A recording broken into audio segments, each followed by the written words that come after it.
ये उस दौर की बात है जब मुगलिया सल्तनत का परचम पूरे हिंदुस्तान पर लहरा रहा था और शहंशाह जलालुद्दीन मोहम्मद अकबर का नाम सूरज की तरह चमकता था। अकबर का दरबार सिर्फ अपनी शानो शौकत के लिए ही नहीं, बल्कि अपने नवरत्नों की बुद्धि और काबिलियत के लिए भी मशहूर था। और उन नवरत्नों में सबसे चमकदार सितारा था राजा बीरबल। बीरबल सिर्फ अकबर के मंत्री नहीं थे, वे उनके दोस्त थे, उनके भाई थे, उनके साये की तरह थे। अकबर की हर मुश्किल का हल बीरबल के पास होता था। उनकी दोस्ती की मिसालें दी जाती थी। ऐसा लगता था मानो अकबर और बीरबल एक ही सिक्के के दो पहलू हों, एक के बिना दूसरा अधूरा। लेकिन एक दिन दरबार में कुछ ऐसा हुआ जिसकी किसी ने कल्पना भी नहीं की थी। एक ऐसा दिन जब दोस्ती और वफादारी की इस मिसाल पर एक गहरा सवालिया निशान लग गया। उस सुबह जब दरबार लगा तो बादशाह अकबर अपने सिंहासन पर बैठे थे, लेकिन उनके चेहरे पर वो रोज वाली रौनक नहीं थी। वे खामोश थे, गंभीर थे और उनकी आंखों में एक अजीब सी ठंडक थी जिसे देखकर बड़े बड़े सूरमाओं के भी दिल कांप जाते थे। दरबार में एक अनकही खामोशी छाई हुई थी। हर कोई ये महसूस कर सकता था कि आज कुछ बहुत बड़ा होने वाला है। तभी अकबर ने अपनी भारी आवाज में बीरबल को पुकारा, राजा बीरबल। बीरबल अपनी जगह से उठे। उन्होंने बादशाह को सलाम किया और पूछा, हुक्म कीजिए जहांपना। अकबर ने बीरबल को ऊपर से नीचे तक एक ऐसी नजर से देखा जैसे वे उन्हें पहली बार देख रहे हों। फिर उन्होंने कहा, बीरबल, हमने तुम्हारी बुद्धिमानी के बहुत किस्से सुने हैं। लोग कहते हैं कि तुम्हारे लिए दुनिया में कुछ भी नामुमकिन नहीं है। आज हम तुम्हारी इसी काबिलियत का इम्तिहान लेना चाहते हैं। बीरबल ने सिर झुकाकर कहा, यह मेरा सौभाग्य है जहांपना, आप हुक्म करें। अकबर अपनी गद्दी से उठे, दरबार में टहलने लगे और फिर रुककर बोले, हमें 3 ऐसी चीजें चाहिए जो इस दुनिया में मौजूद ही नहीं है। ये सुनते ही पूरे दरबार में सन्नाटा छा गया। ये कैसा हुक्म था? जो चीज दुनिया में है ही नहीं, उसे कोई कैसे ला सकता है? अकबर ने अपनी बात जारी रखी। पहली चीज, अमरता का फल। एक ऐसा फल जिसे खाकर इंसान हमेशा के लिए अमर हो जाए। दूसरी चीज, धरती का न्याय। एक ऐसा तराजू जो ये बता सके कि इस धरती पर सबसे ज्यादा न्याय किसने किया है। और तीसरी और आखिरी चीज, खुदा का पैगाम। तुम्हें खुद खुदा से मिलकर उनका एक लिखित संदेश हमारे लिए लाना होगा। ये शर्तें सुनते ही दरबारियों के होश उड़ गए। ये कोई परीक्षा नहीं थी, ये तो बीरबल को सीधे सीधे मौत के मुंह में धकेलने जैसा था। अमरता का फल तो सिर्फ कहानियों में होता है। धरती का न्याय कोई तराजू कैसे तौल सकता है? और खुदा से मिलकर उनका पैगाम लाना, ये तो किसी इंसान के बस की बात ही नहीं थी। दरबार में मौजूद बीरबल के दुश्मन, खासकर वजीर आजम मीर सादिक, मन ही मन मुस्कुरा रहे थे। उन्हें लगा कि आज बीरबल का खेल खत्म हो गया, आज वो बुरी तरह फंसेगा। बीरबल का चेहरा भी एक पल के लिए पीला पड़ गया। उन्होंने बादशाह की आंखों में देखा। वहां कोई मजाक नहीं था। बादशाह बेहद गंभीर थे। बीरबल ने कांपती आवाज में पूछने की हिम्मत की, जहांपना, ये काम तो असंभव है। अकबर की आवाज में बिजली जैसी कड़क थी। अगर ये काम तुमसे नहीं होता तो हम ये मान लेंगे कि तुम्हारी सारी बुद्धिमानी झूठी है, तुम्हारी वफादारी एक दिखावा है और इस नाकामी की सजा होगी सजाए मौत। तुम्हें 1 महीने का वक्त दिया जाता है। 1 महीने के अंदर अगर तुम ये तीनों चीजें लेकर नहीं आए तो तुम्हारा सिर कलम कर दिया जाएगा। ये सुनते ही बीरबल के पैरों तले जमीन खिसक गई।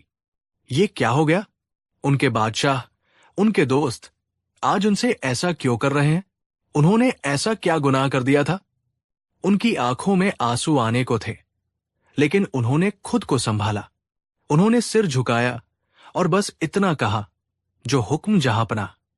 और फिर वे भारी कदमों से दरबार से बाहर निकल गए। उनके जाने के बाद दरबार में कानाफूसी का तूफान उठ खड़ा हुआ।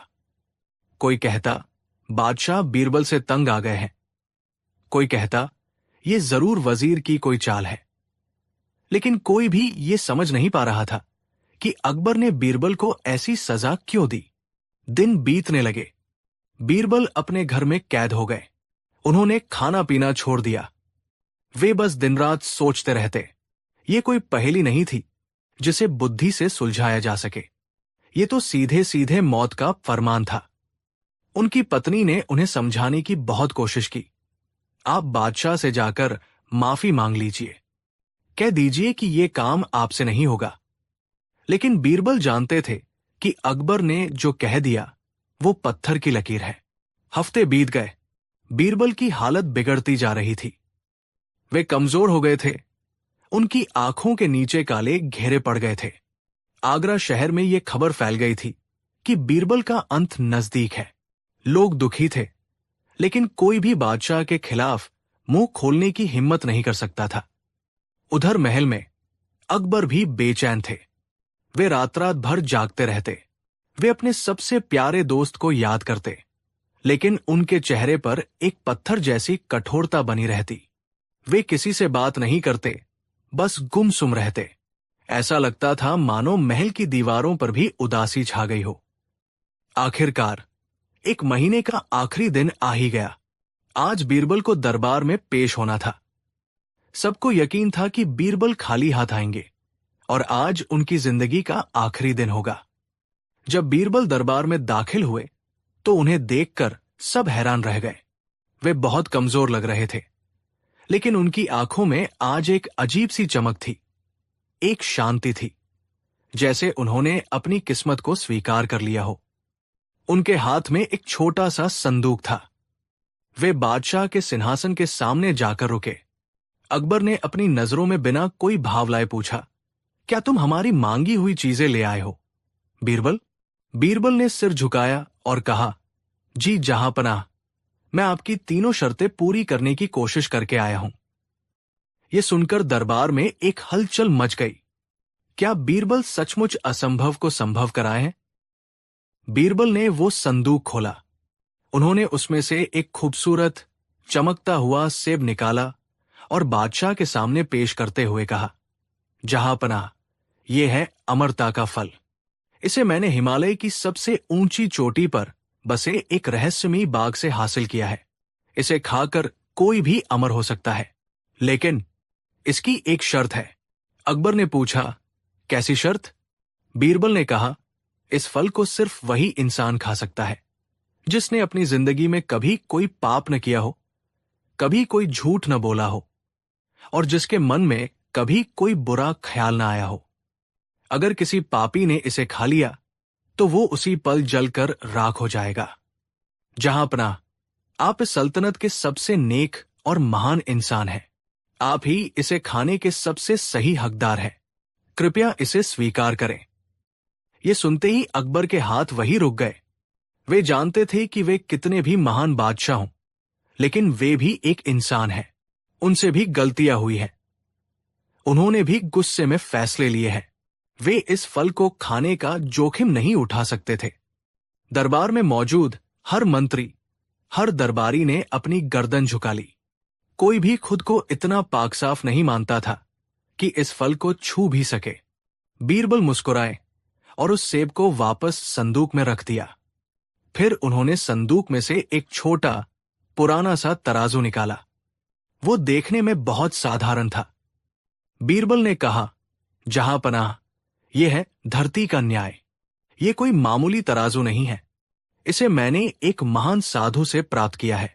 इसके एक पलड़े पर अगर किसी इंसान को बिठाया जाए तो दूसरा पलड़ा खुद ब खुद उतना ही ऊपर उठता है जितना न्याय उस इंसान ने अपनी जिंदगी में किया हो। जहांपनाह, आप अकबर आजम हैं, न्याय के देवता है। आपसे ज्यादा न्याय इस धरती पर किसने किया होगा? आइए, इस तराजू पर बैठकर दुनिया को दिखा दीजिए कि आपका न्याय कितना ऊंचा है। अकबर एक बार फिर खामोश हो गए। वे जानते थे कि उन्होंने हजारों न्यायपूर्ण फैसले किए हैं, लेकिन कभी कभी सल्तनत को बचाने के लिए उन्हें कठोर और शायद अन्यायपूर्ण फैसले भी लेने पड़े थे। वे इस तराजू पर बैठने की हिम्मत नहीं कर सके। दरबार का कोई भी शख्स आगे नहीं आया। हर कोई जानता था कि इंसान होने के नाते उनसे कभी न कभी जाने अनजाने में अन्याय हुआ ही होगा। बीरबल ने उस तराजू को भी वापस संदूक में रख दिया। अब संदूक में सिर्फ एक मुड़ा तुड़ा पुराना सा कागज बचा था। बीरबल ने उसे बाहर निकाला और बादशाह के सामने पेश करते हुए कहा, और जहां पनाह, ये है खुदा का पैगाम। ये सुनते ही पूरे दरबार की सांसें रुक गई। अकबर ने कांपते हाथों से वो कागज लिया और उसे खोला। उस कागज पर लिखा था, मेरे प्यारे बंदे अकबर, बीरबल मुझ तक पहुंच गया था, लेकिन मैंने उसे वापस भेज दिया है। तुम बादशाहों का यही काम है, अपने सबसे काबिल और वफादार लोगों को बेवजह परेशान करके मेरे पास भेजते रहते हो। अपना काम खुद ठीक से करो और मेरे काम में दखल मत दो। और हां, अगली बार अगर बीरबल को भेजा तो मैं तुम्हें अपने पास बुला लूंगा। ये पैगाम पढ़ते ही अकबर की आंखों से आंसुओं की धारा बह निकली। वे अपनी गद्दी से उतरे, दौड़कर बीरबल के पास आए और उन्हें कसकर गले लगा लिया। वे रोते हुए बोले, हमें माफ कर दो बीरबल, हमें माफ कर दो, हमने तुम पर बहुत बड़ा जुल्म किया। दरबार में मौजूद हर शख्स हैरान था। ये क्या हो रहा है? बादशाह बीरबल से माफी क्यों मांग रहे हैं? अकबर ने खुद को संभाला और फिर उन्होंने वो राज खोला जिसने पिछले एक महीने से सबको परेशान कर रखा था। अकबर ने कहा, आज से एक महीने पहले हमारे सबसे बड़े दुश्मन तुरान के शाह का एक गुप्त संदेशवाहक पकड़ा गया था। उसके पास से एक खत मिला जिसमें लिखा था कि हमारे दरबार में ही कोई ऐसा मंत्री है जो उनसे मिल गया है और सल्तनत के सारे राज उन्हें बेच रहा है। उस खत में यह भी लिखा था कि वो गद्दार हमारे सबसे करीबी लोगों में से एक है। यह सुनकर दरबार में हड़कंप मच गया। अकबर ने आगे कहा, हमें शक हर किसी पर था। हम समझ नहीं पा रहे थे कि कौन दोस्त है और कौन दुश्मन। अगर यह खबर बाहर निकल जाती तो सल्तनत में बगावत हो सकती थी। तब हमने एक योजना बनाई। हमने सोचा कि जो गद्दार है वो बीरबल से सबसे ज्यादा जलता है। अगर हम बीरबल को ही खत्म करने का नाटक करें तो वो गद्दार खुशी से फूला नहीं समाएगा और कोई न कोई गलती जरूर करेगा। इसीलिए हमने बीरबल पर यह जुल्म किया। हमने उसे यह असंभव काम दिया और मौत की सजा सुनाई ताकि असली गद्दार को लगे कि उसका सबसे बड़ा कांटा रास्ते से हट रहा है। और हमारी योजना काम कर गई। अकबर ने अपने सेनापति को इशारा किया। सेनापति कुछ सिपाहियों के साथ आगे बढ़ा और सीधे वजीर आजम मीर सादिक के पीछे जाकर खड़ा हो गया। अकबर ने गरजते हुए कहा, जब बीरबल को सजा सुनाई गई तो सिर्फ एक ही शख्स था जो अंदर ही अंदर जश्न मना रहा था। वो था मीर सादिक। उसने उसी रात तुरान के शाह को एक और खत भेजा जिसमें लिखा था, आपका काम हो गया है। बीरबल का अंत नजदीक है। अब सल्तनत पर कब्जा करने का सही वक्त है। हमारे जासूसों ने उस खत को पकड़ लिया। मीर सादिक का चेहरा सफेद पड़ गया। वो भागने की कोशिश करने लगा, लेकिन सिपाहियों ने उसे पकड़ लिया। अकबर ने बीरबल की ओर मुड़कर कहा, बीरबल, हमें माफ कर दो। हमें अपनी सल्तनत को बचाने के लिए अपने सबसे प्यारे दोस्त की जान को दांव पर लगाना पड़ा। ये एक महीने हमारे लिए भी किसी जहन्नुम से कम नहीं थे। हर पल हमें ये डर लगा रहता था कि कहीं हमारी योजना नाकाम न हो जाए और हम तुम्हें सचमुच न खो दें। अब बीरबल की आंखों में भी आंसू थे। वे समझ गए थे कि उनके बादशाह ने ये सब क्यों किया। ये कोई जुल्म नहीं था। ये सल्तनत को बचाने के लिए एक बहुत बड़ी और दर्दनाक चाल थी। बीरबल ने कहा, जहां पनाह, आपने माफी मांगकर मुझे शर्मिंदा कर दिया। एक वफादार सिपाही का धर्म है कि वह अपने बादशाह और अपनी सल्तनत के लिए अपनी जान भी कुर्बान कर दे। आपने तो सिर्फ मेरी जान दांव पर लगाई थी। मैं तो हंसते हंसते अपनी जान दे भी देता। उस दिन दरबार ने दोस्ती और वफादारी का एक ऐसा नजारा देखा जो इतिहास में हमेशा के लिए अमर हो गया। बीरबल ने न सिर्फ अपनी जान बचाई बल्कि अपनी बुद्धि से यह भी साबित कर दिया कि असंभव लगने वाले सवालों के जवाब भी कितने सरल हो सकते हैं अगर देखने का नजरिया सही हो।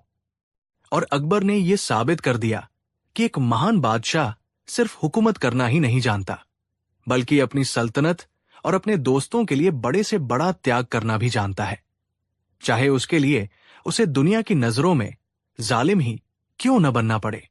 कहानी 2। ये कहानी है मुगलिया सल्तनत के उस दौर की जब शहंशाह अकबर का नाम पूरी दुनिया में अदब से लिया जाता था।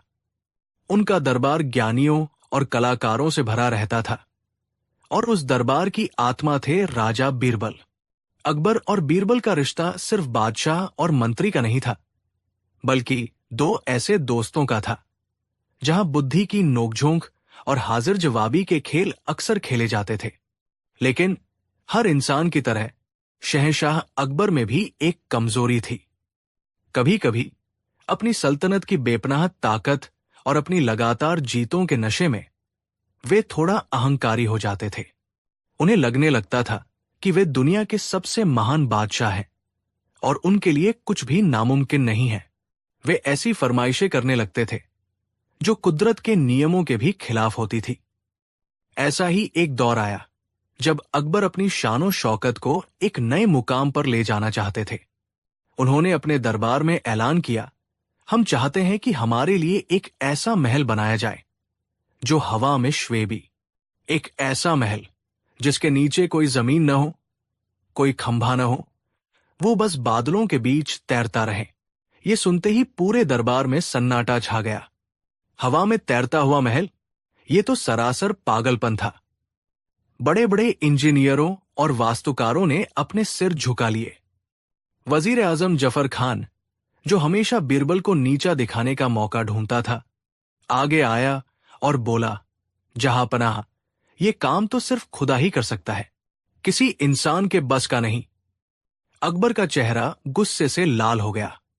क्या हमारी सल्तनत में कोई इतना काबिल नहीं जो हमारी एक छोटी सी ख्वाहिश पूरी कर सके? बीरबल, तुम चुप क्यों हो? क्या तुम्हारे पास भी कोई जवाब नहीं है? सबकी निगाहें बीरबल पर टिक गई। सबको लगा कि आज पहली बार बीरबल भी हार मान लेंगे। बीरबल अपनी जगह से उठे। उन्होंने बादशाह को सलाम किया और उनके चेहरे पर एक रहस्यमयी मुस्कान थी। उन्होंने कहा, जहां पनाह, हवा में तैरता हुआ महल तो बच्चे बनाते हैं। मैं आपके लिए इससे भी कहीं ज्यादा बड़ी और अविश्वसनीय चीज का इंतजाम कर सकता हूं। अकबर की आंखों में चमक आ गई। क्या? इससे भी बड़ी चीज? बताओ, क्या है वो?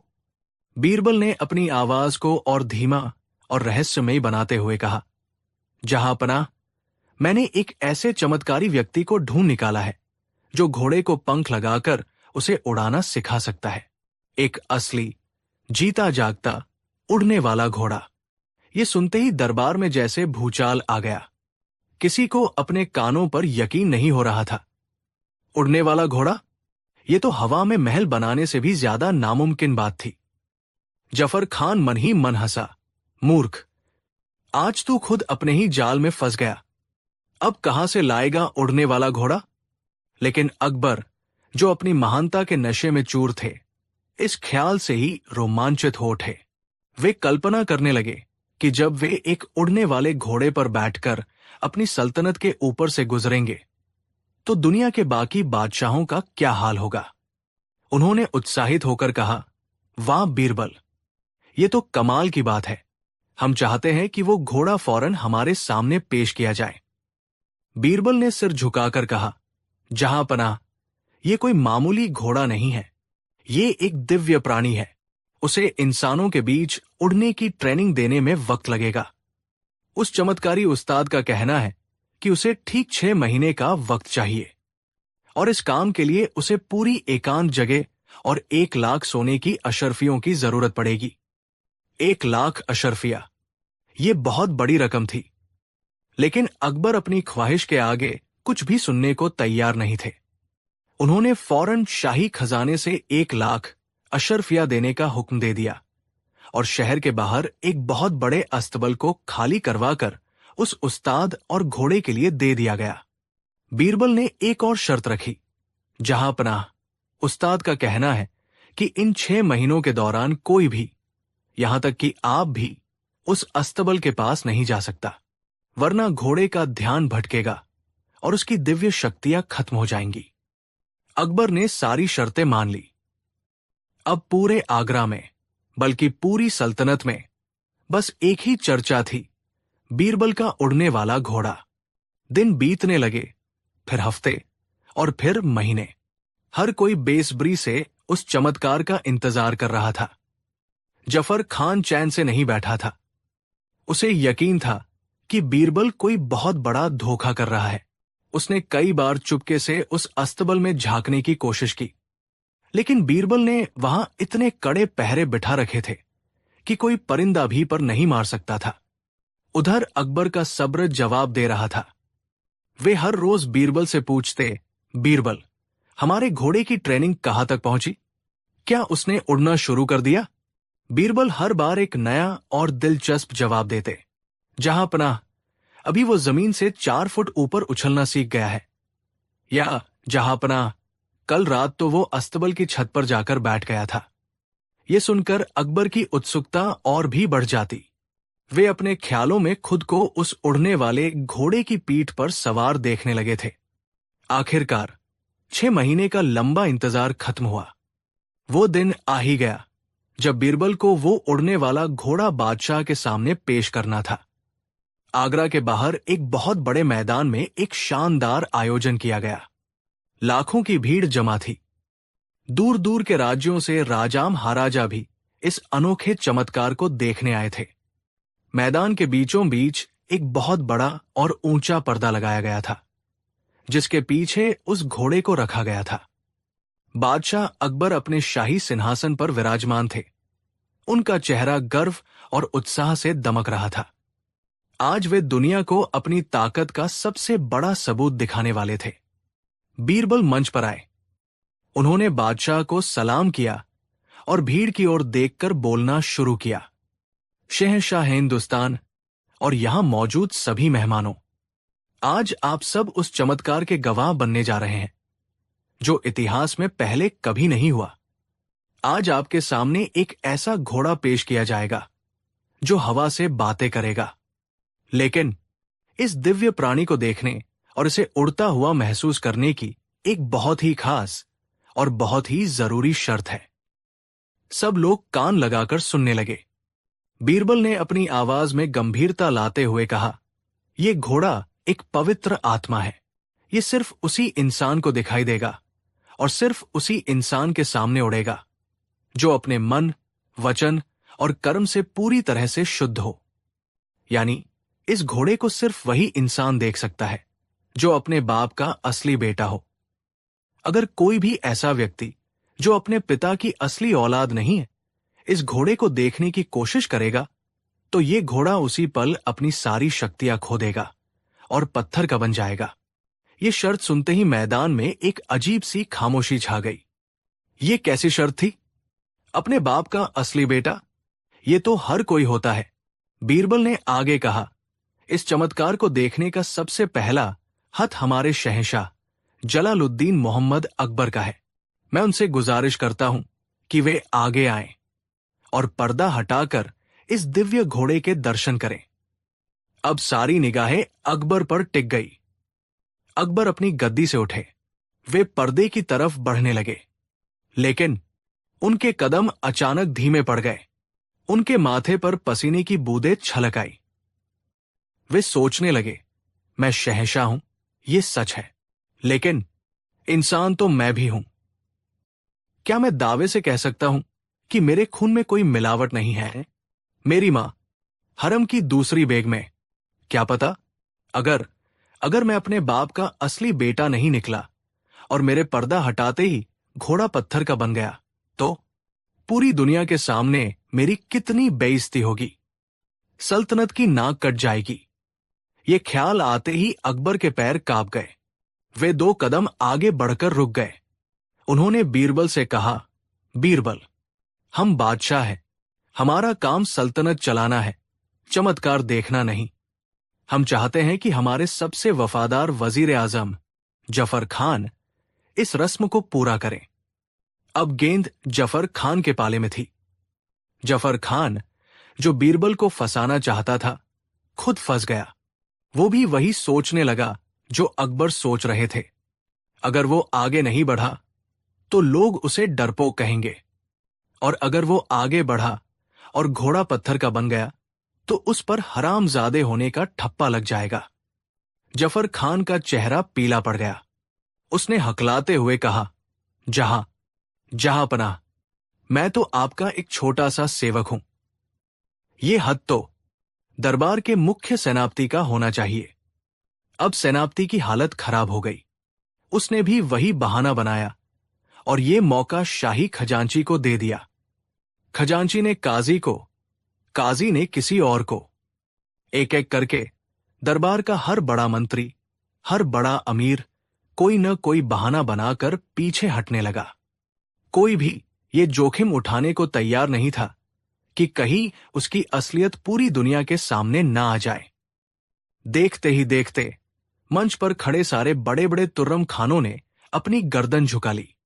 अब बीरबल उस लाखों की भीड़ की ओर मुड़े और जोर से बोले, क्या इस भीड़ में कोई एक भी ऐसा सूरमा मौजूद है जो अपनी सच्चाई पर यकीन करता हो और आगे आकर इस पर्दे को हटाने की हिम्मत कर सके? पूरी भीड़ में एक गहरा सन्नाटा छा गया।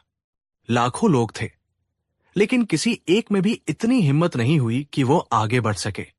हर कोई एक दूसरे का मुंह देख रहा था। हर किसी के मन में वही शक था, वही डर था। जब काफी देर तक कोई आगे नहीं आया तो बीरबल जोर से हंसने लगे।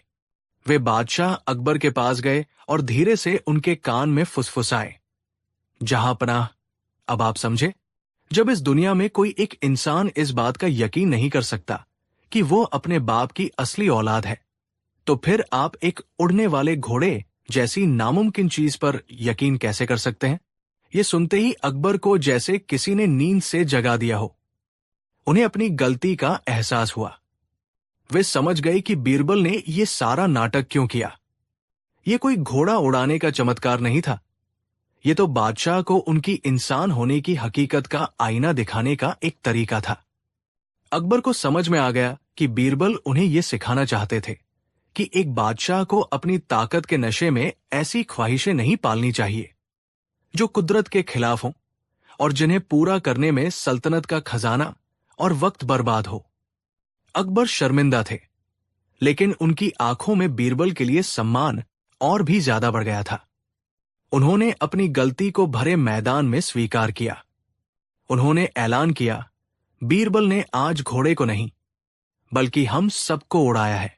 उन्होंने हमें हमारी हकीकत की जमीन पर वापस लाकर पटक दिया है। हम मानते हैं कि हमने एक मूर्खतापूर्ण ख्वाहिश की थी। फिर उन्होंने बीरबल से पूछा, लेकिन बीरबल, ये बताओ कि पर्दे के पीछे है क्या, और उन 1,00,000 अशरफियों का क्या हुआ? बीरबल मुस्कुराए और उन्होंने सिपाहियों को पर्दा हटाने का इशारा किया। जब पर्दा हटा तो लोगों ने देखा कि पीछे कोई उड़ने वाला घोड़ा नहीं, बल्कि एक साधारण सा गधा खड़ा घास चर रहा था। ये देखकर पूरा मैदान ठहाकों से गूंज उठा। खुद बादशाह अकबर भी अपनी हंसी नहीं रोक पाए। बीरबल ने कहा, जहां पनाह, ये है वो प्राणी जो 6 महीने से शाही मेहमानवाजी का लुत्फ उठा रहा था। और रही बात 1,00,000 अशरफियों की, तो वो मैंने सल्तनत के उन सभी गरीब किसानों में बंटवा दी है जिनकी फसलें इस साल सूखे की वजह से बर्बाद हो गई थी। क्योंकि एक बादशाह की असली शान हवा में उड़ने वाले घोड़े से नहीं, बल्कि अपनी प्रजा के खुशहाल चेहरों से होती है। उस दिन बीरबल ने न सिर्फ बादशाह अकबर को एक बहुत बड़ा सबक सिखाया, बल्कि ये भी साबित कर दिया कि सबसे बड़ा मूर्ख वो नहीं है जिसे बनाया जाता है, बल्कि वह है जो नामुमकिन सपनों के पीछे भागकर अपनी हकीकत को भूल जाता है। और इस तरह बीरबल ने बादशाह को मूर्ख बनाकर उन्हें पहले से कहीं ज्यादा बुद्धिमान बना दिया था। कहानी 3। ये कहानी उस दौर की है जब हिंदुस्तान पर शहंशाह जलालुद्दीन मोहम्मद अकबर की हुकूमत थी और आगरा मुगलिया सल्तनत का दिल हुआ करता था। अकबर का दरबार सिर्फ अपनी दौलत और ताकत के लिए ही नहीं, बल्कि अपनी बुद्धि और न्याय के लिए भी मशहूर था। और इस बुद्धि के सबसे बड़े प्रतीक थे उनके नवरत्न राजा बीरबल। बीरबल की हाजिर जवाबी और मुश्किल से मुश्किल गुत्थियों को सुलझाने की कला के किस्से सरहदों के पार तक फैले हुए थे। एक दिन जब शाही दीवान आम अपनी पूरी शानो शौकत के साथ सजा हुआ था, दरबार की कार्यवाही चल रही थी, तभी एक हरकारे ने आकर इत्तिला दी कि फारस के शाह ने अपने 3 सबसे खास दूतों को एक विशेष संदेश के साथ भेजा है। ये सुनते ही दरबार में एक खामोशी छा गई। फारस एक शक्तिशाली सल्तनत थी और उसके दूतों का आना कोई मामूली बात नहीं थी। बादशाह अकबर ने उन्हें पूरे सम्मान के साथ दरबार में पेश करने का हुक्म दिया। कुछ ही पलों में 3 लंबे चौड़े शाही लिबास पहने हुए लोग दरबार में दाखिल हुए। उनके चेहरे पर ज्ञान का ऐसा तेज था और आंखों में ऐसी गहराई कि उन्हें देखकर कोई भी कह सकता था कि ये कोई साधारण दूत नहीं, बल्कि अपने देश के सबसे बड़े विद्वान और ज्ञानी हैं। उन्होंने बादशाह अकबर को झुककर सलाम किया, लेकिन उनके चेहरे पर कोई मुस्कान नहीं थी। वे पत्थर की मूरत की तरह शांत और गंभीर थे। उनके मुखिया ने आगे बढ़कर एक रेशमी खत बादशाह को पेश किया। अकबर ने खत खोला और उसे पढ़ना शुरू किया। जैसे जैसे वे खत पढ़ते गए, उनके माथे पर चिंता की लकीरें गहरी होती गई। खत पढ़ने के बाद उन्होंने एक लंबी सांस ली और पूरे दरबार पर एक नजर डाली। हवा में एक अनकही खामोशी घुल गई थी। अकबर ने अपनी भारी आवाज में कहा, फारस के शाह ने हमें दोस्ती का पैगाम भेजा है, लेकिन इस दोस्ती की शुरुआत से पहले उन्होंने हमारी मेहमानवाजी और हमारी बुद्धि की परीक्षा लेने का फैसला किया है। दरबार के वजीर आजम ने आगे बढ़कर पूछा, जहां पनाह, ऐसी कौन सी परीक्षा है? अकबर ने खत की ओर इशारा करते हुए कहा, फारस के ये 3 मेहमान हमारे मेहमान बनकर तब तक रहेंगे जब तक हम इनकी एक अजीब शर्त पूरी नहीं कर देते। अगर हम शर्त पूरी करने में नाकाम रहे तो ये माना जाएगा कि हिंदुस्तान की सल्तनत में न तो मेहमानों का सम्मान करना आता है और न ही यहां कोई बुद्धिमान व्यक्ति है। यह सुनकर पूरे दरबार में कानाफूसी शुरू हो गई। ये सिर्फ मेहमानवाजी की बात नहीं थी, ये पूरी मुगलिया सल्तनत की इज्जत का सवाल था। एक दरबारी ने हिम्मत करके पूछा, हुजूर, आखिर शर्त क्या है? अकबर ने उन 3 मेहमानों की ओर देखा जो अभी भी बिना किसी भाव के खड़े थे। फिर उन्होंने कहा, इनकी शर्त है कि इन्हें एक ऐसी दावत दी जाए जिसमें 3 बातें पूरी हों। पहली शर्त, हमें भूख भी लगे और हमारा पेट भी न भरे। दूसरी शर्त, हम खाए भी और हमारे होंठ भी नहीं ले। और तीसरी शर्त, जो कुछ भी हमें परोसा जाए वो इस दुनिया का भी हो और इस दुनिया का न भी हो। ये शर्तें सुनते ही पूरा दरबार सन्न रह गया। ये क्या बकवास थी? ऐसी दावत तो आज तक न किसी ने दी थी, न किसी ने खाई थी। ये तो सरासर नामुमकिन था। ऐसा खाना कहां मिलेगा जिससे भूख तो लगे पर पेट न भरे? कोई कैसे खा सकता है बिना होंठ हिलाए? और ऐसी कौन सी चीज है जो इस दुनिया की होकर भी इस दुनिया की नहीं है? दरबार के बड़े बड़े मंत्री और सलाहकार एक दूसरे का मुंह ताकने लगे। वजीर आजम, जो खुद को बहुत अक्लमंद समझते थे, आगे आए और बोले, जहां पनाह, ये कोई मुश्किल काम नहीं है। हम इनके लिए दुनिया के सबसे लजीज पकवान बनवाएंगे। शायद इनका मतलब है कि खाना इतना स्वादिष्ट हो कि खाते रहने का मन करे। अकबर ने इजाजत दे दी। उस शाम उन 3 मेहमानों के लिए एक शानदार दावत का आयोजन किया गया। सोने चांदी के बर्तनों में 50 से ज्यादा तरह के पकवान परोसे गए। उनकी खुशबू से पूरा महल महक रहा था। लेकिन उन तीनों मेहमानों ने एक दाने को भी हाथ नहीं लगाया। उन्होंने बस इतना कहा, यह हमारी शर्तों को पूरा नहीं करता, इसे खाकर तो हमारा पेट भर जाएगा। अगले दिन एक और कोशिश की गई। उन्हें सिर्फ हल्के फुल्के फल और शरबत पेश किए गए, लेकिन इस बार भी उन्होंने मना कर दिया। इसे खाने के लिए भी होंठ हिलाने पड़ेंगे। 2 दिन बीत चुके थे और मुगलिया सल्तनत की इज्जत दांव पर लगी थी। बादशाह अकबर का चेहरा चिंता से मुरझा गया था। उन्हें लग रहा था कि वे फारस के सामने अपनी नाक कटवा बैठेंगे। दरबार का कोई भी व्यक्ति इस पहेली को सुलझा नहीं पा रहा था। तभी बादशाह को अपने सबसे भरोसेमंद सलाहकार की याद आई, बीरबल। बीरबल पिछले 2 दिनों से दरबार में मौजूद नहीं थे। वे किसी जरूरी काम से शहर से बाहर गए हुए थे। अकबर ने फौरन सिपाहियों को दौड़ाया और बीरबल को वापस बुलाने का हुक्म दिया। अगली सुबह जब बीरबल दरबार में हाजिर हुए तो उन्होंने बादशाह को बहुत परेशान पाया। उन्होंने पूरी बात जानी और उन 3 शर्तों को ध्यान से सुना।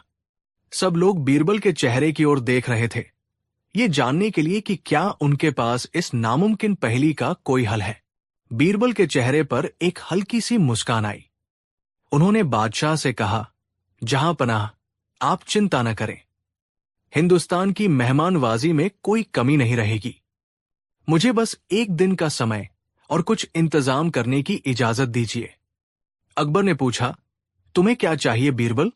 बीरबल ने कहा, मुझे महल का एक शांत, एकांत कमरा चाहिए। उस कमरे में रोशनी कम हो और बैठने के लिए सिर्फ 3 आरामदायक गद्दे हों। और हां, जब मैं उन मेहमानों को दावत दूं तो उस कमरे में मेरे और उन 3 मेहमानों के सिवा और कोई नहीं होना चाहिए, यहां तक कि आप भी नहीं। जहां पनाह। ये सुनकर सब हैरान रह गए। ये कैसी दावत की तैयारी थी? न बावर्ची, न पकवान, न शाही इंतजाम। वजीर आजम ने ताना कसते हुए कहा, लगता है बीरबल ने पहले ही हार मान ली है और अब अपनी बेइज्जती छिपाने के लिए ये नाटक कर रहा है। लेकिन अकबर को बीरबल पर पूरा भरोसा था। उन्होंने बीरबल को इजाजत दे दी। अगले दिन शाम का वक्त था। पूरे महल में एक अजीब सा सस्पेंस था। हर कोई जानना चाहता था कि बीरबल आखिर करने क्या वाले हैं। उन 3 फारसी मेहमानों को उस खास कमरे में ले जाया गया। कमरा वाकई बहुत सादा था। धीमी धीमी रोशनी के लिए बस कुछ दिए जल रहे थे। जमीन पर कीमती कालीन बिछा था और उस पर 3 गद्दे लगे थे। मेहमान जाकर अपनी अपनी जगह पर बैठ गए। उनके चेहरे पर अभी भी वही गंभीरता थी। कुछ देर बाद बीरबल कमरे में दाखिल हुए। उनके हाथ में न कोई खाने की थाली थी, न कोई शरबत का प्याला। वे खाली हाथ थे। उन्होंने मेहमानों को सलाम किया और उनके सामने वाले गद्दे पर बैठ गए। मेहमानों के मुखिया ने अपनी भारी आवाज में पूछा, क्या यही है तुम्हारी दावत? हम यहां तुम्हारा मुंह देखने नहीं आए हैं। बीरबल मुस्कुराए और बोले, जनाब, दावत तो अब शुरू होगी, बस आप सब्र रखें। ये कहकर बीरबल ने अपनी आंखें बंद कर ली। कुछ पल की खामोशी के बाद उन्होंने एक कहानी सुनानी शुरू की। ये कहानी थी ज्ञान और बुद्धि की, ब्रह्मांड के रहस्यों की और इंसान के जीवन के मकसद की। बीरबल की आवाज में ऐसा जादू था कि वे तीनों मेहमान मंत्रमुग्ध होकर उन्हें सुनने लगे। एक कहानी खत्म हुई तो बीरबल ने दूसरी शुरू कर दी। फिर उन्होंने फारस के महान कवियों की शायरी सुनानी शुरू की। वे उनसे दर्शन और विज्ञान पर ऐसी गहरी बातें करने लगे जो उन्होंने पहले कभी नहीं सुनी थी। घंटे बीतते गए, रात गहरी होती गई। बीरबल लगातार बोलते रहे और वे तीनों मेहमान किसी समाधि में बैठे हुए से उन्हें सुनते रहे। उनकी आंखों में अब गंभीरता की जगह एक अजीब सी चमक थी, एक प्यास थी और जानने की और सुनने की। जब सुबह की पहली किरण फूटने वाली थी तब बीरबल चुप हुए। कमरे में एक गहरी शांति छा गई। तभी मेहमानों के मुखिया ने अपनी आंखें खोली। उनके चेहरे पर अब पत्थर जैसी कठोरता नहीं, बल्कि एक गहरी संतुष्टि और सम्मान का भाव था। उन्होंने धीरे से कहा, हम तृप्त हो गए। बीरबल ने सिर झुकाकर पूछा, क्या आपकी तीनों शर्तें पूरी हुई? मुखिया ने मुस्कुराते हुए जवाब दिया, हां, बिल्कुल हुई। पहली शर्त थी कि हमें भूख भी लगे और पेट भी न भरे। तुमने हमें ज्ञान का भोजन कराया। ये एक ऐसा भोजन है जिसे जितना भी पाओ उसकी भूख और बढ़ती जाती है, लेकिन ये कभी पेट में भारीपन महसूस नहीं कराता। हम रात भर ज्ञान का रस पीते रहे, हमारी भूख बढ़ती गई पर हमारा पेट नहीं भरा। दूसरी शर्त थी कि हम खाए भी और हमारे होंठ भी नहीं ले। हमने ये ज्ञान का भोजन अपने कानों से खाया। हमने रात भर तुम्हारे शब्दों को पिया, लेकिन हमें एक बार भी अपने होंठ हिलाने की जरूरत नहीं पड़ी। और तुम्हारी तीसरी और सबसे मुश्किल शर्त थी कि जो परोसा जाए वो इस दुनिया का भी हो और इस दुनिया का न भी हो। तुमने हमें जो ज्ञान और इज्जत परोसी वो इसी दुनिया में कमाई जाती है, यही सीखी और सिखाई जाती है। लेकिन इसका स्वरूप भौतिक नहीं है। इसे न छुआ जा सकता है, न देखा जा सकता है।